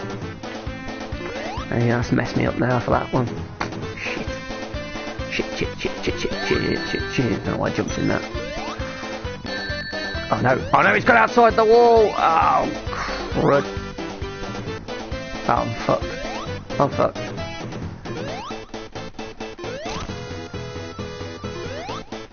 For me, this is, the longer you're in here, the more intense it gets, and obviously the more likely I am to bloody die. Oh god. Oh, that was risky. What am I doing? Oh, we got him. Thank fuck for that. Jesus Christ. Come on, laser. And then there's a life, isn't there, over there? Boing. Sneaky little life there. And this is it. Into space. This is just. I'm just gonna have to. I apologise now. I'm gonna scum this, man. Because I'll be here forever otherwise. Because I do not remember the patterns or anything. So I'm probably going to do every hit. I'm going to quick save this bad boy just to get through it, because it's quite late where I am now. It's like 12 o'clock in the morning. Spent a long day at work and I'm knackered. And I've been streaming for 3 hours and 8 minutes. I didn't think I'd be on this long, but it's been fun. I enjoyed it. Classic games. Some good chat with someone about the movie. It's always been fun. Nice to share some opinions with a fellow fan.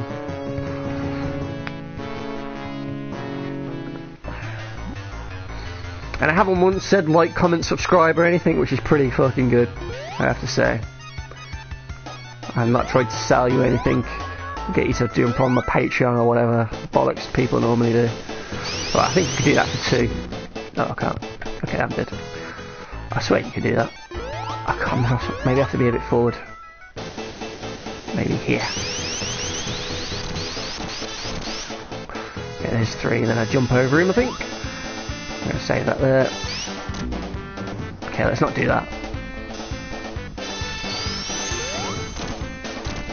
2, 3, 4. Now he jumps in the air, don't he? Yes, I knew it. I have no idea, mate. No idea. I just read the name, player Natasha, and that was it. I don't know who she is. Mod hard. I didn't know what mod hard meant either, to be fair.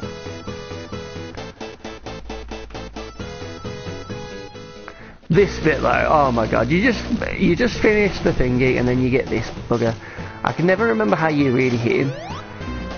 Like, yeah, I'd always do that. I think I have to wait until he drops down from the air and he leans forward like that. But I'm sure you can like hit his underbelly there. But because this is like, This is like 12 hits, isn't it? It's like double the...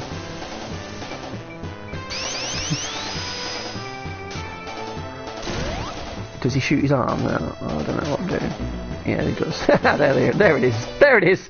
There's the arm.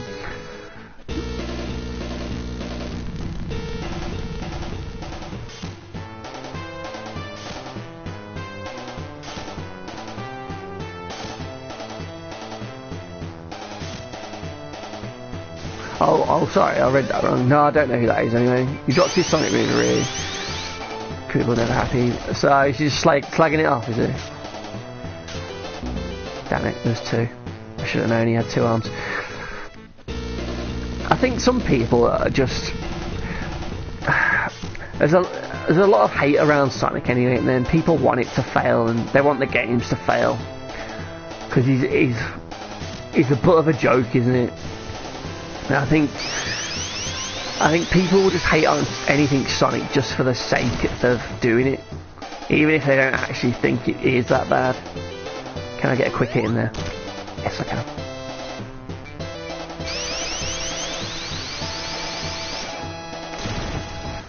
And then he shoots another one. No. Okay, I put a hit in then.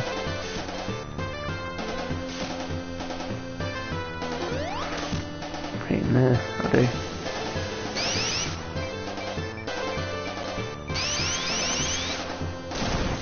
Shooting arms.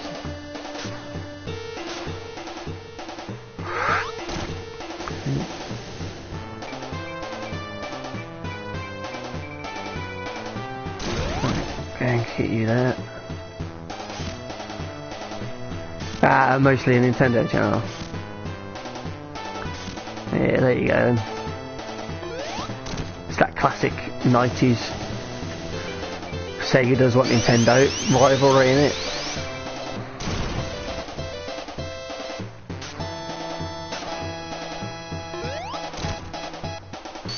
God, it's still intense. Even though I'm really cheating, it's still intense. What a boss fight. And the music as well.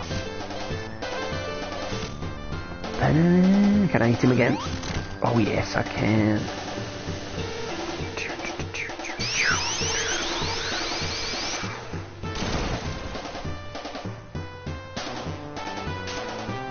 I've seen a lot of I should have hit him then. I've seen a lot of good reviews for it though. There's a film reviewer on YouTube called Chris Struckman. He did a good one. Jeremy Johns as well. I think he's done a good review of it. I think he was fairly, positive with it. I don't know if you watch Layman Gaming at all. They're like, oh shit, is he going to shoot me? Ooh, look at that. Oh, I didn't hit him there. They do like video game news and reviews. But they actually said it was amazing. Yeah, IGN as well, I was just about to say them. Yeah, they gave it a decent review as well. And they said Sonic was never good as well, didn't they, at one point? They had a right go at it. But again, I think they just did that for clicks, and I don't think they really thought that. Because they gave Sonic some good scores in the past. Oh, that was good.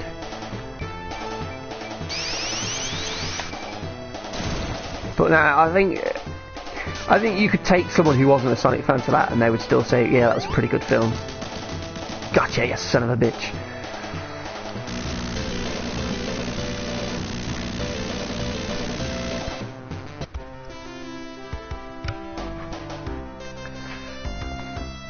I don't know, there was a like a, I don't know, like almost like a chat show thing they used to do. There was like some of the reviewers on there and the editors and that, and the video clip, they just say like, oh, Sonic was never good, we never liked it, it was never a good game, even talking about these games, and that got a load of criticism. But I think they just people just say things sometimes just to create drama and get people to notice them, don't they? So I think it was more that. And it was at a point where it was like Sonic 06 was out, and Unleashed had the Hedgehog, and they were ripping the piss out of the Hedgehog. The Hedgehog was actually good. The levels went on too long. It was like a 20-40 minute slog sometimes. And that battle music, that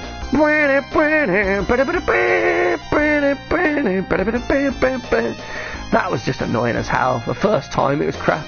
Having to hear that multiple times throughout a level was just awful. But the daytime stages and the hub worlds were really nice. It's just the Hedgehog levels were just too long. That was the problem. Because they overcompensated, because they knew the Sonic stages were short and they wanted to make a long game, so they went a bit overboard with the Hedgehog levels. But even that got like 7s out of 10s. That was a good game for the most part. Oh, and there's Sonic 2 done. Bam, bam, bam, bam. Arguably one of the greatest Sonic games and one of the greatest Mega Drive games.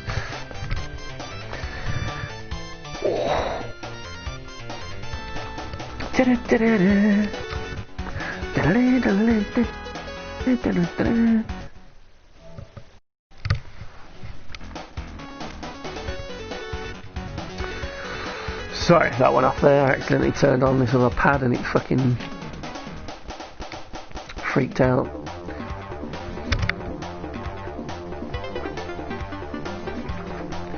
Yeah, everyone hated Unleashed from that first trailer where he's whistling and he's flicking that ring up and down, and then when he goes to catch it again, it's the Hedgehog claw. Everyone hated it from that. Everyone had a big chip on their shoulder that he turned into a Hedgehog. Yeah, it was the same time when Link in Zelda, whatever it was on the Wii, Twilight Princess, he turned into like a werewolf in that, and they were fine with that. But when Sonic does it, it's shit. Just like when Sonic does a racing game, oh it's shit, why would he get in a car? Well, it's because he wants to have fun with his friends, so he's jumped in the car. He could easily win on foot, but he's just getting in a car to take part with everyone else. But everyone goes, oh, why's he doing that? It's like, just because fucking Usain Bolt's like the fastest bloke in the world doesn't mean he never gets in a car and he just runs everywhere. You know what I mean? Jeez.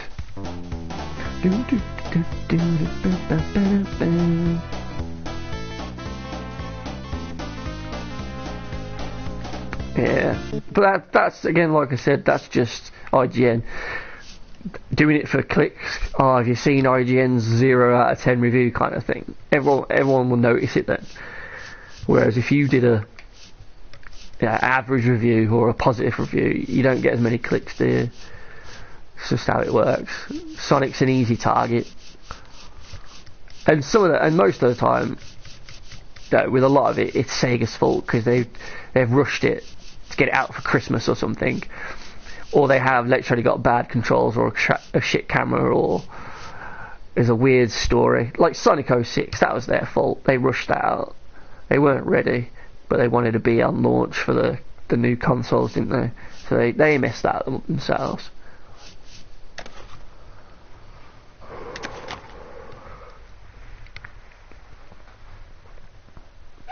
Mario's always worked better in 3D than Sonic though, hasn't it?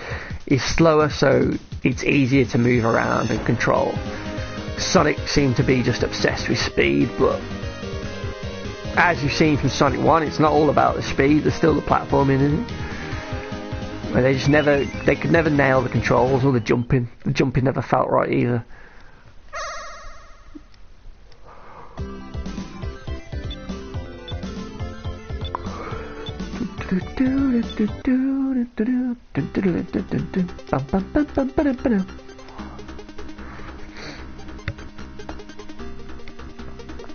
And this game proved that Sega could do the Donkey Kong style graphics as well.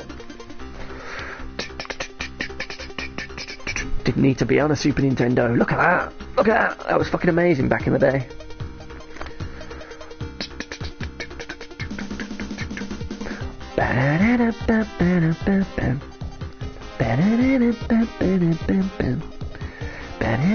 And then he jumps through the ring now. Bam, bam, bam. To be fair, that still looks pretty cool.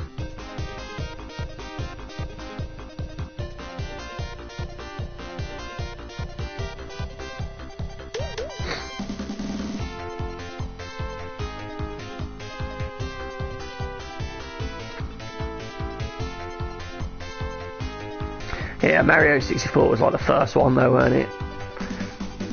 That was like what? When was that?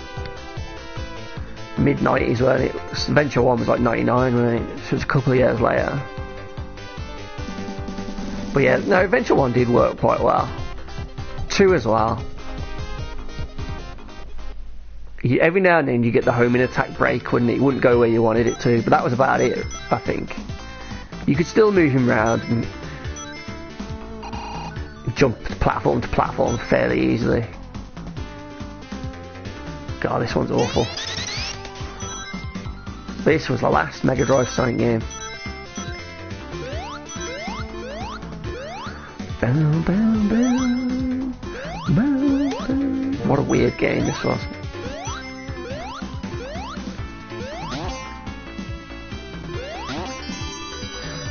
Sonic crossed with Flickies.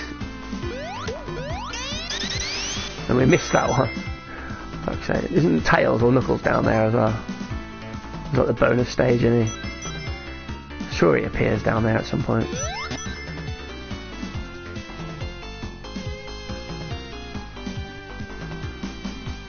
Ah, Heroes was glitchy.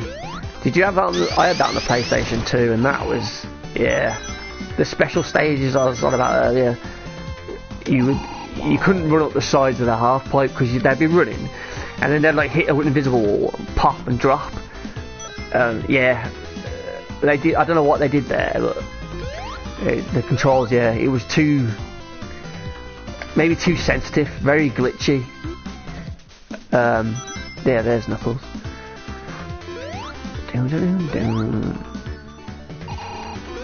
But that is the main problem with a lot of the Sonic games. Controls and camera.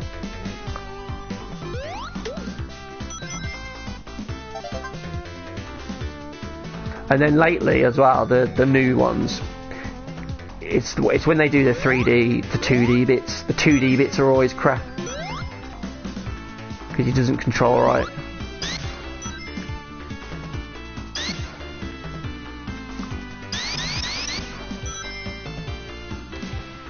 But for the most part, the 3D nowadays is pretty good.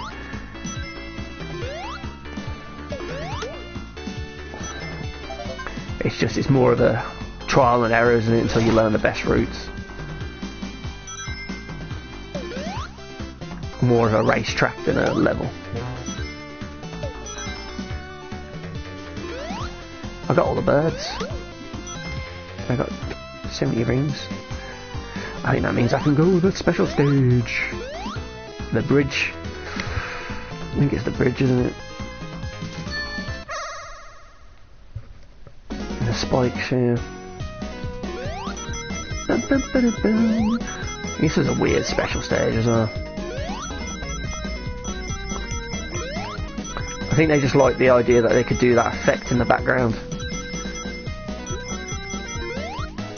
And then just thought, well, how can we make that into a bonus stage? Oh, we'll just have him running on a bridge. Weirdly.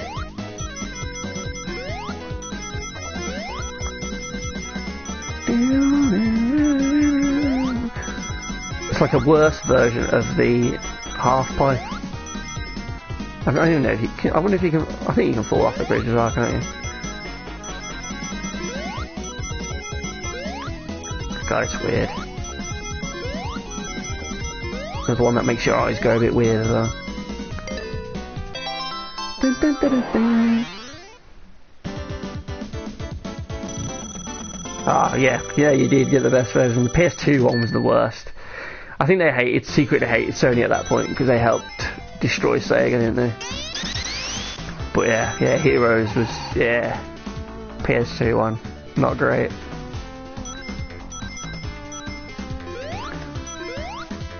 But that, yeah, again though, it is controls and camera, because the zones in that were great. Apart from the casino one with that pinball stage, that was awful. I think that was awful on every console. Trying to get up the thing, go up the board, that was a pain in the ass. And I think to get the special ending where you're Supersonic against, what was it, like Super Hyper Metal Sonic or whatever it was, you had to do everyone's story, didn't you, and get all the emeralds with everyone, I think. And you had to get a key. Was that the one where you had to get a key as well to get into the special stage or something? And you couldn't get hit. Something weird, I think.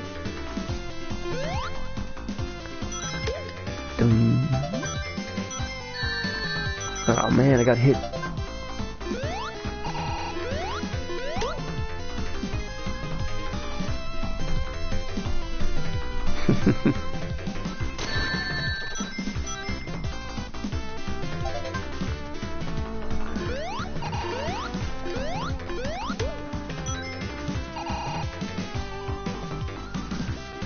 You know what I'd love them to do, actually? Mario Maker, but with Sonic. I think that'd be it. I wouldn't play any other game. I think I'd just be making loads of Sonic levels. I'd really hope they would do that at some point.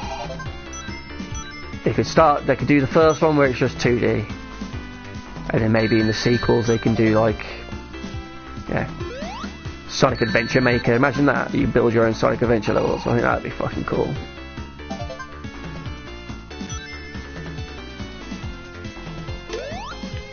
That's what I used to do in Little Big Planet on PlayStation, to make Sonic things, weird Sonic levels.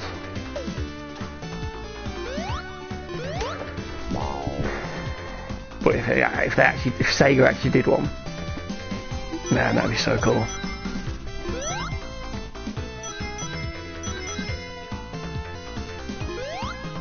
I would lose hours to that, days to that, months to that.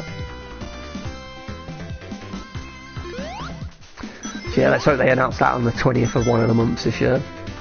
Sonic the Hedgehog Maker.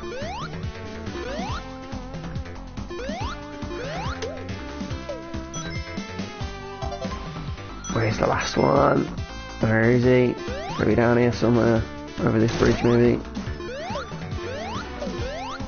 There you are. Okay. We got him. Oh, he was right at the start.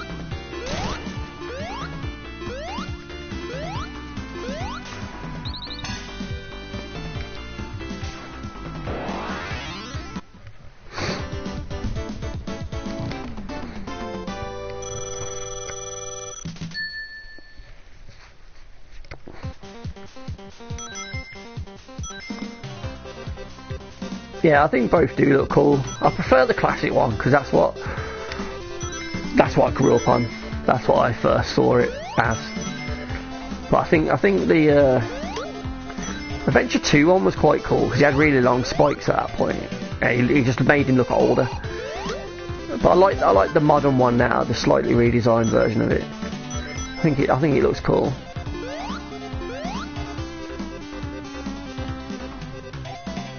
Oh yeah, it has it's a Sega Mega Drive collection, so it only has Sonic 1 and 2. I'll show you what games it has. So you got Sonic 1 and 2, Sonic 3D, Sonic Spinball. It doesn't have 3 and Knuckles for some reason, but it's got classics like Streets of Rage, Streets of Rage 2, Streets of Rage 3, Shinobi, Toe Jam and Earl if you like those. What else has it got? More Shinobi, Shining Force. I think Fantasy Star's on here somewhere as well. Rise Star, that's quite a good one. Yeah, Fantasy Star. Kid Comedian, that was a hard game. Alex the Kid, that's pretty shit to be honest. Altered Beast, that's a bit crap now. That's quite a cool RPG. Columns. Comic Zone, that's a cool game. I reckon it's the music. I think that's why they don't put Sonic and 3 Knuckles on anymore, because of the music. Because everyone says it was done in part by Michael Jackson, don't they? So I reckon it's something to do with licensing of some of the songs. But yeah, there's the original Flicky, Golden Axe, bit of Gunstar Heroes. So there's quite a few on there. You can get this quite cheap now as well. I think it's come down in price. 4, 5, 6, 7, 8, 9, 10, 11, 12, 13, 14, 15, 16,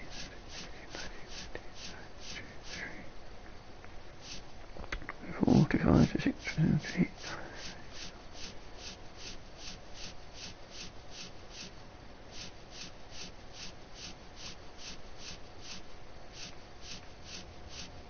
53 games, I think that was. Weirdly, they never added more. I thought the bottom shelf would have been DLC with more on there, but they've always just left it at that. But you get cool things like challenges. So you can go over here and it will load you in certain parts of the games, and you have to do a certain challenge. So like that game, you have to get round 10 done in under 2 minutes. That one, you got to kill two Minotaur bosses without using a continue, which is quite tough. I think the Sonic one's that's an easy one.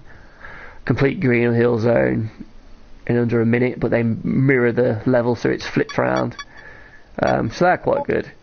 And it's VR as well. You can use a headset. So if you've got a VR, you can it does it say like you're sitting in this room, and you literally look at that screen. And it's like you're sitting in front of the telly. And what else is there? I think some of these are just like options for audio and that. Yeah, online multiplayer. So yeah, you can invite someone in and play online with any game that's got multiplayer.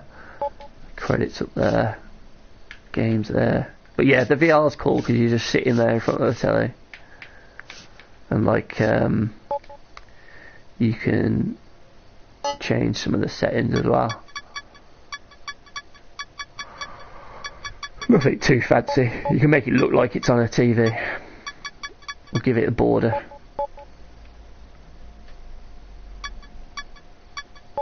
So I'll put other... Yeah, they do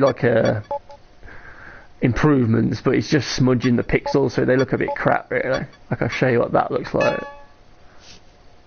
It just sort of smudges it.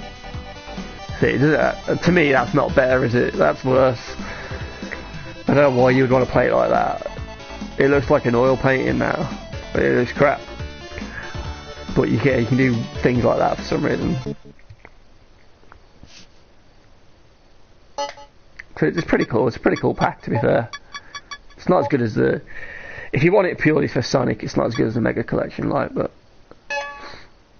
I mainly brought it because it had Streets of Rage 1, 2 and 3. So those are fucking brilliant. And the Sonics were just a bonus.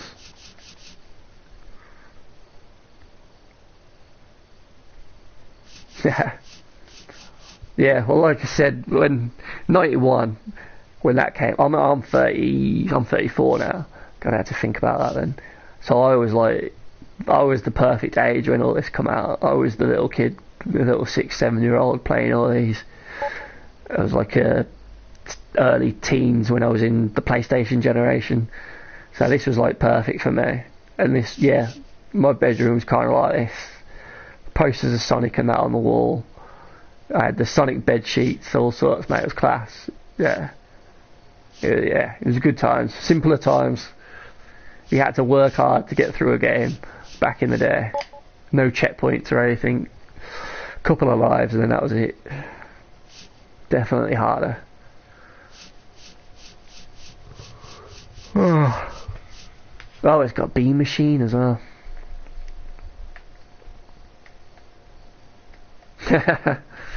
Yeah. You had a pretty good generation though, to be fair, to get started with. At least the controls were good and the camera worked.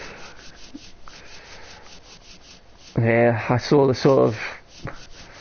the pinnacle of the 2D, the end of the 2D era, and then grew up with the beginning of 3D, playing PlayStation 1, then PlayStation 2. I think I was in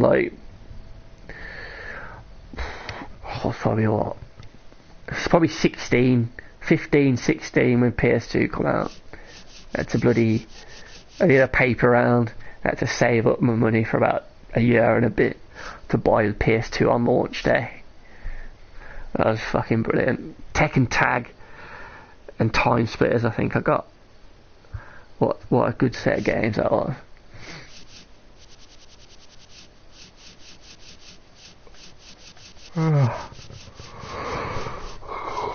Your fighter.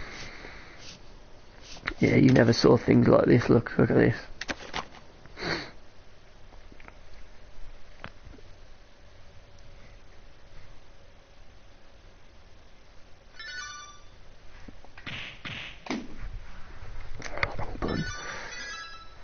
that was the wrong option as well. Shit. Need to reset.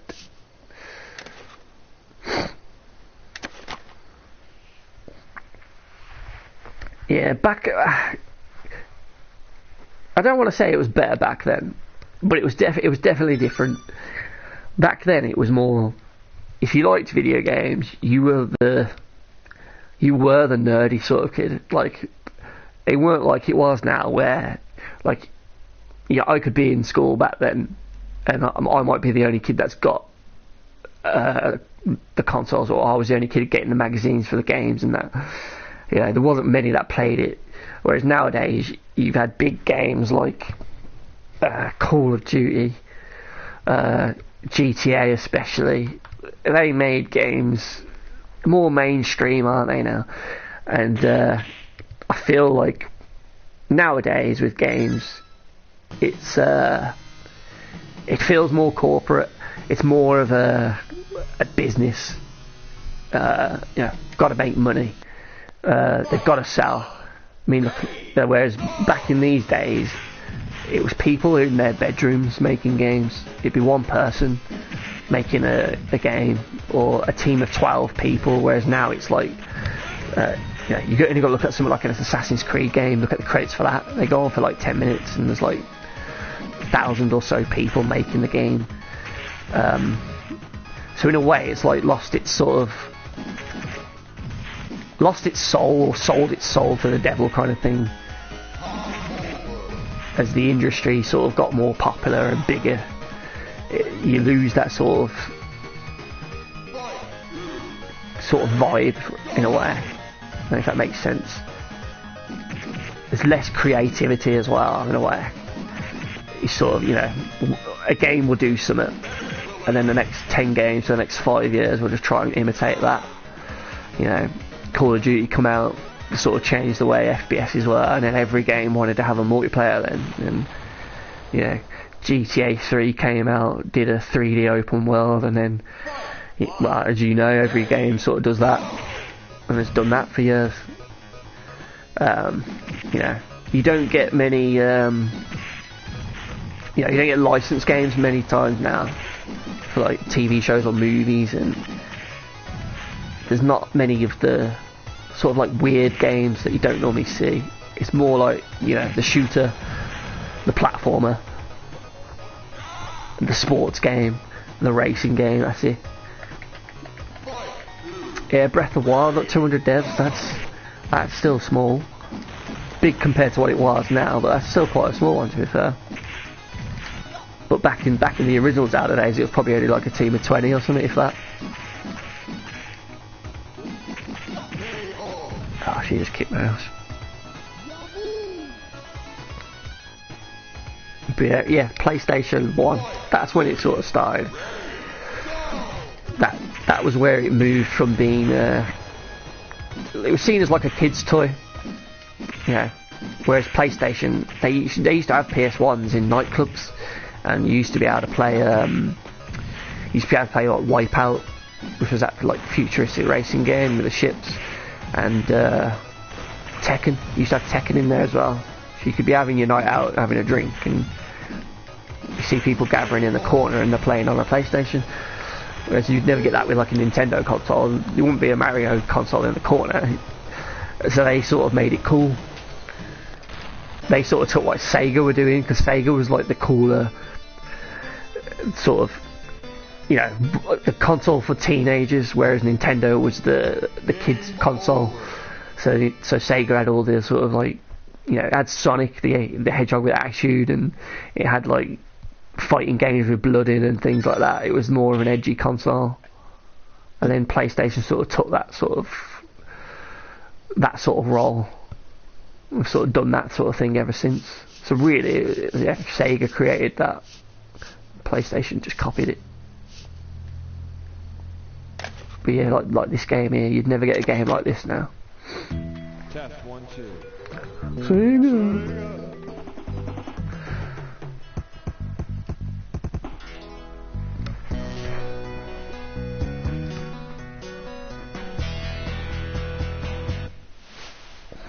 this game's about an artist. I'm just going to skip the story, and he's a comic book artist, and he gets trapped inside his comic book.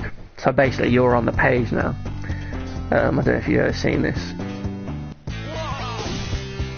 So you're in the comic book now. You see the panels, and you can pick a weapon at the start or health. So we'll go with all these anyway. I think you can swap them. And we just drank the health by mistake, and then we dropped the bomb by mistake. But yeah, you go through the pages, and look at that, the way he draws the enemies on.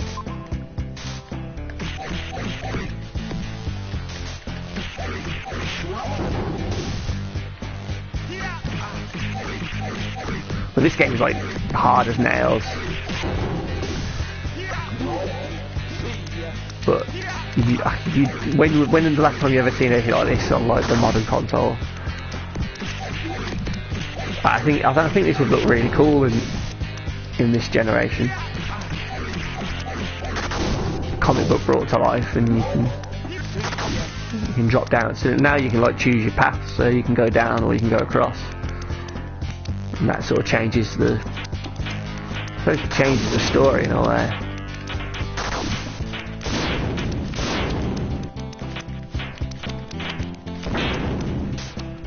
Oh, I missed the bloody power up.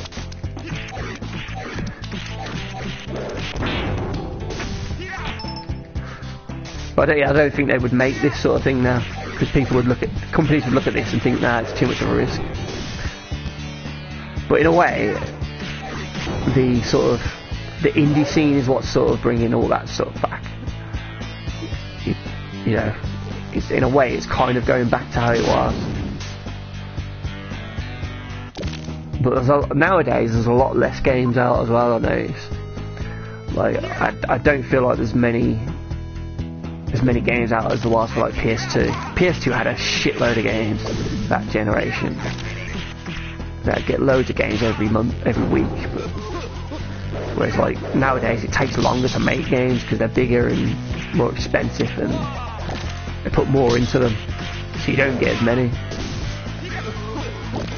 It's like this generation, if you think about it, you haven't even had a GTA, and this console's been out for 6 years now. Last gen you had GTA 4, the 2 DLCs, and then GTA 5. The generation before that on PS2 you had GTA 3, Vice City and San Andreas, 3 massive open world games, and they did 3 of them that generation. And then on PS1 you had GTA 1, 2 and then an add-on. Because just take that long now. You don't get as many. GTA 6 now, I reckon that's way off yet. That'll be like a couple of years into the next gen, I think.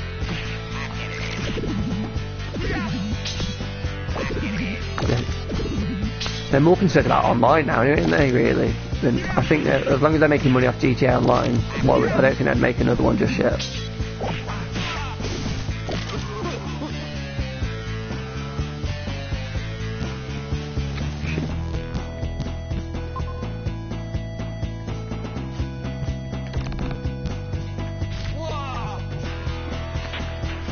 Who puts the barrels there?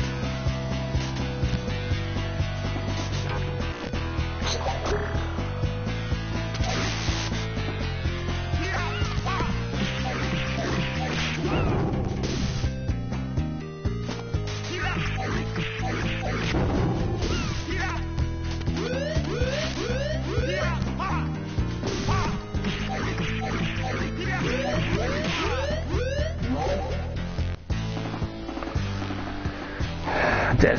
I think that's it. You go back to the beginning now, I think. Tough game, but a good one.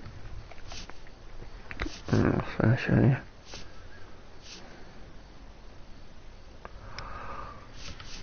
Oh, Streets of Rage. God, classic.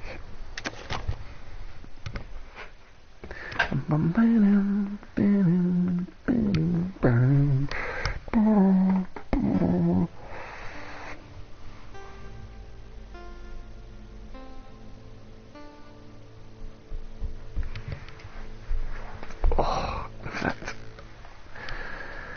I think I'm gonna head off actually. I'll do a level of this, and I think I'm gonna go.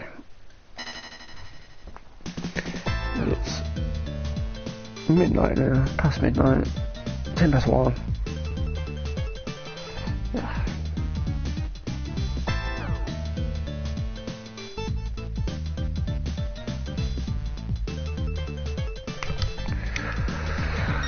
So Streets of Rage, you've always got to be Axel because he is the best character.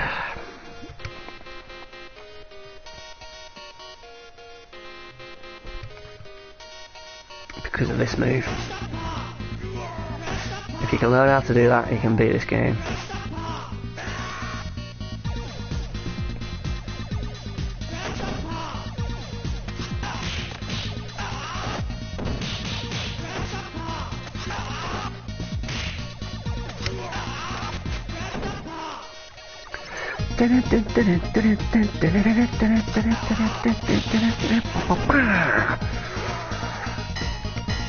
I spent so much time on this when I was little.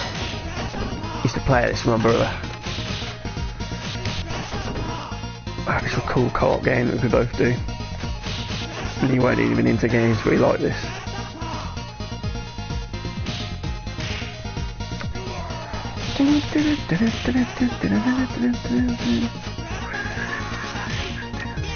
Oh no, screw you.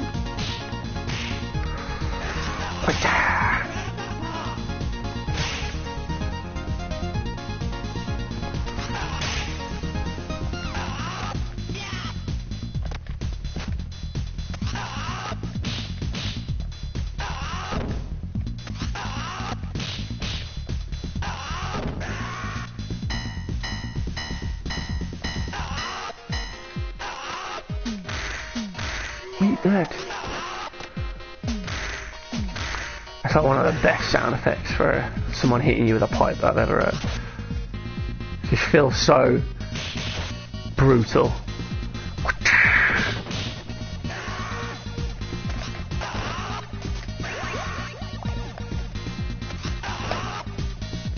Lurking, I need to get rid of it. It's trying to follow me.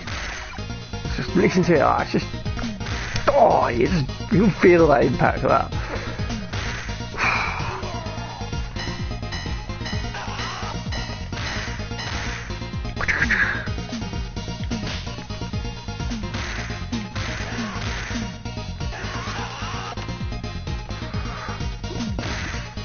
I mean, I don't even know what these guys have done to me to deserve this, to be honest, but they're all getting whacked. I mean, that guy there was just tying his shoelaces up and he just got whacked in the face. He's come with his mates to have a nice drink down the local, and then this crazy guy's just hit him with a pipe.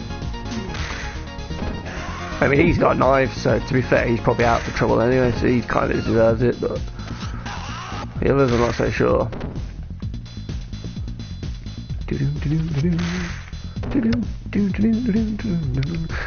I love how you always see the names of who they are when you hit them. This guy's Jax, it gives you a bit of like... gives them a personality almost. Kind of makes you feel bad. Putting names to all the people you're pretty much murdering. Or at least severely hospitalising.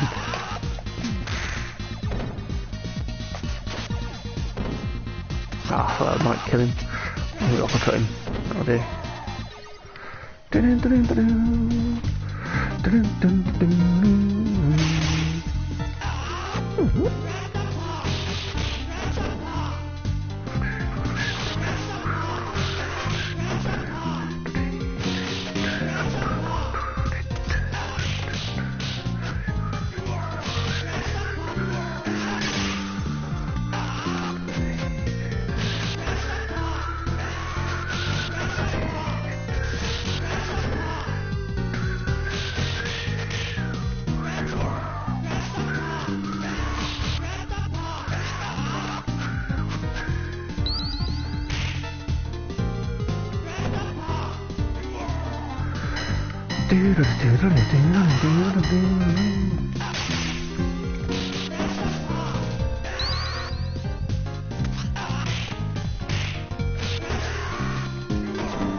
Yeah, you missed me.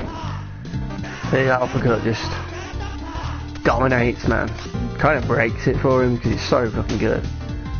Ah, shit in there. Oi. Pack it in. Looking at it. I came here for a drink. And I'm getting this shit off you. Damn it. Get over there. She's gone.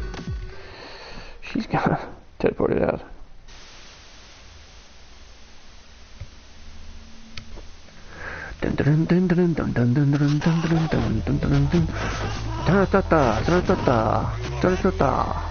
Whatever he says. I don't know what he says. Excuse me, mate. Just gonna go have that. Nice chicken there that didn't sell earlier in the pub. Might as well eat it. Oh, more hunting is dead. Oh, let me get it. And that is Streets of Rage, everybody. Well, it's not the end. So, seeing as this was a Sonic stream, I think it's only fitting that I end the stream playing where it all began, Sonic Hedgehog 1. And I hope that you've enjoyed this. If you've been watching it, if you dipped in and out, thank you very much for the people who have watched this and joined me tonight playing this. Super special sort of shout out to Marzi, Soupy Marzi, if I got your name right there. Sorry if I didn't. Thank you very much. I really appreciate you sticking with me for a lot of this stream and for all the comments you made as well. It's been really good chatting to you, mate. Hopefully I'll see you around. Yeah, it's been great. Thank you. So let's have a quick blast through Green Hill and I'll end it there. And if you haven't, or you were thinking about it, or you weren't quite sure, please go and watch the Sonic the Hedgehog movie, because it is a blast. It's a fun movie. Doesn't take itself too seriously. It's a nice little adventure, and it's one of the, if not the best video game movie ever made. But it is also a genuinely good, heartwarming, fun movie in its own right. And they pretty much nail the Sonic character. And with this now about to end, there we go. Until next time, thank you very much for watching. You'll probably get a few awkward seconds of me going into the menu and stopping this now, but yeah, thank you very much, and I'll see you next time.